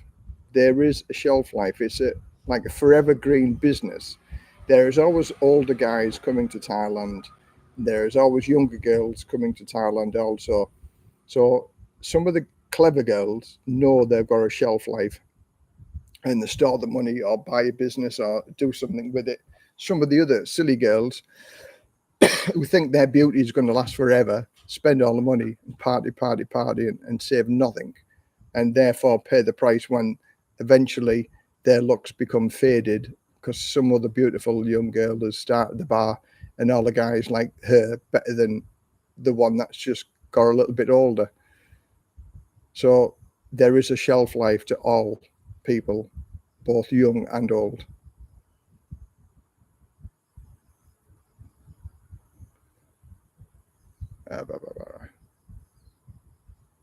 I'm living in Soy 7 Jumtiam Les. 20 baht taxi to the party. Yeah, it's gone up now, hasn't it? It's gone from 10 baht to 20 baht. But I mean, it's been 10 baht for as long as I've been coming. It's about time to put it up. But you get a lot of travel from Soy 7 in Jumtiam all the way to Dolphin Roundabout for 20 baht. Decided to leave the UK because life is short. I lost my mother to cancer at 58. It opens your eyes about your own life. Exactly. And that's what I did when I was 50. I traveled the world for 2 years. And not 2 years, for 1 year, travel around the world, and then I traveled around Europe for a year. And meeting other people, it opens your eyes. And there is a lot more to life than for these people who work to live, or live to work, should say, not work to live to work every day. Work. And that's the most important thing in life. No, it isn't. It's work to live. Get some money put behind you, and you can. I'm in the golden years of my life. I've got more years behind me than I have left in front of me. And health issues will creep along and destroy some of them later years, I'm sure. I'll wake up with bad backs, bad knees, bad hips, bad heart, blood pressure. That's all the facts of getting older in life. This is going to happen to everybody. So you only have a short period of time. And now with the government, 66 before you can retire, soon to be 67, 68, 70, 71. So who thinks life at 70 is much more fun than retiring at 65 or even 60?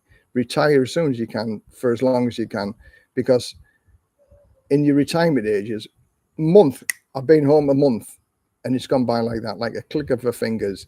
And that's it. When you get old, life, I don't know why, but it goes much, much quicker.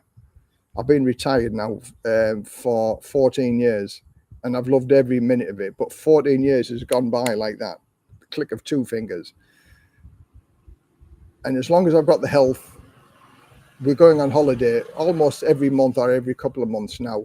And as soon as I get my state pension, which is in 2 years' time, every month we'll be going away for a holiday, and we'll all my state pension is going to be is holiday money, because we have enough money to live on my pension, but my state pension is holiday only, nothing else but holidays. And that's how I want to spend. When I'm on my deathbed, I want a head full of memories and if I die on the bank of pounds, then I've had a good life. I don't want to die having thousands of pounds in the bank to leave to nobody, because my wife's going to get sorted with me 5 brigade pension, so she's going to have a good income for the rest of her life. So everybody's been taken care of. So I'll be happy then.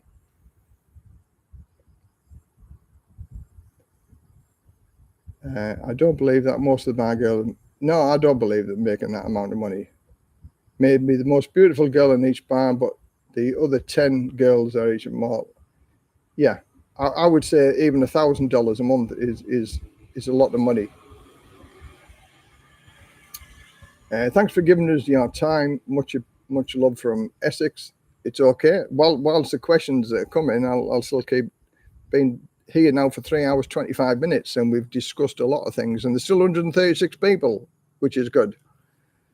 What is the difference between the holiday insurance and long-term resident health insurance? Would first time be advisable for individual visit charge accrual? Again, that's got to do with your insurance company. Holiday insurance covers different things to long-term insurance. So if you're only here on holiday, just go and get travel insurance. But if you're living here full-time, then you need to look at medical insurance, because it's a different coverage and different prices, obviously.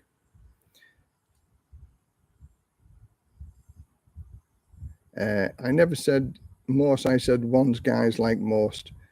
The girls in front of the soy 6 spots, I'm counting what they make, sponsors, freelancing. Yeah, some of the good-looking girls, some of the clever girls can make a lot of money, that's for sure. I'm not doubting that. But it is what it is. And I don't knock the girls for making as much money as they can whilst they can. And some of the clever, savvy girls know that. $65 a day from the bar is $2,000, $1,000 a month from bar fines, $1,000 a month. Yeah, again, if don't look at it financially wise, it is what it is. You know, there's good bars and there's good payments and there's bad payments, and you know, like they have a limited shelf life. And in reality, would you like to do what they do to earn that amount of money? You know, that's a lot of services to give to earn that type of money. You know, so they have a price to pay as well when all's said and done. So it isn't, you know, it's like me working as a firefighter. I get paid whether I work or whether I don't, fighting fires or cutting people out with car crashes. But with them girls who are working in the bars, the beautiful girls, there's a price to pay for everything. And that affects their mental health as well as their well-being. And it's got to scar them for the rest of their lives. And I'm sure every contact that they have with somebody, there's good and there's bad amongst it all.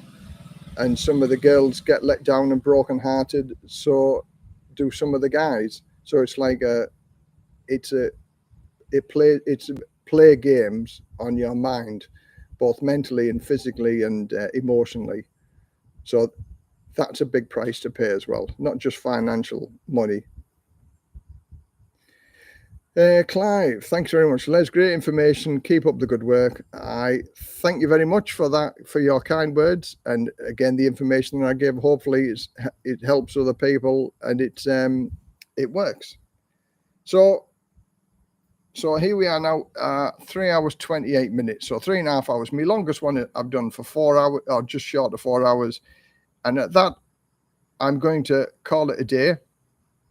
And I much appreciated everybody that's joined the live stream.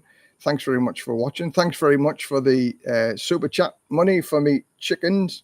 And I'll enjoy my chicken tonight. Thanks very much for contributing, everybody. I hope the information was useful and helpful. Have a look at my ebooks that I've got on my shop. The links are down below. It's not just keto. It's about internet dating. It's about where you want to hang your hammock, retire, don't screw it up. So there's various books on my ebooks shop on the links below. So thanks very much again for joining in, everybody. Much appreciated. And again, I'll do another one in a couple of weeks' time or so.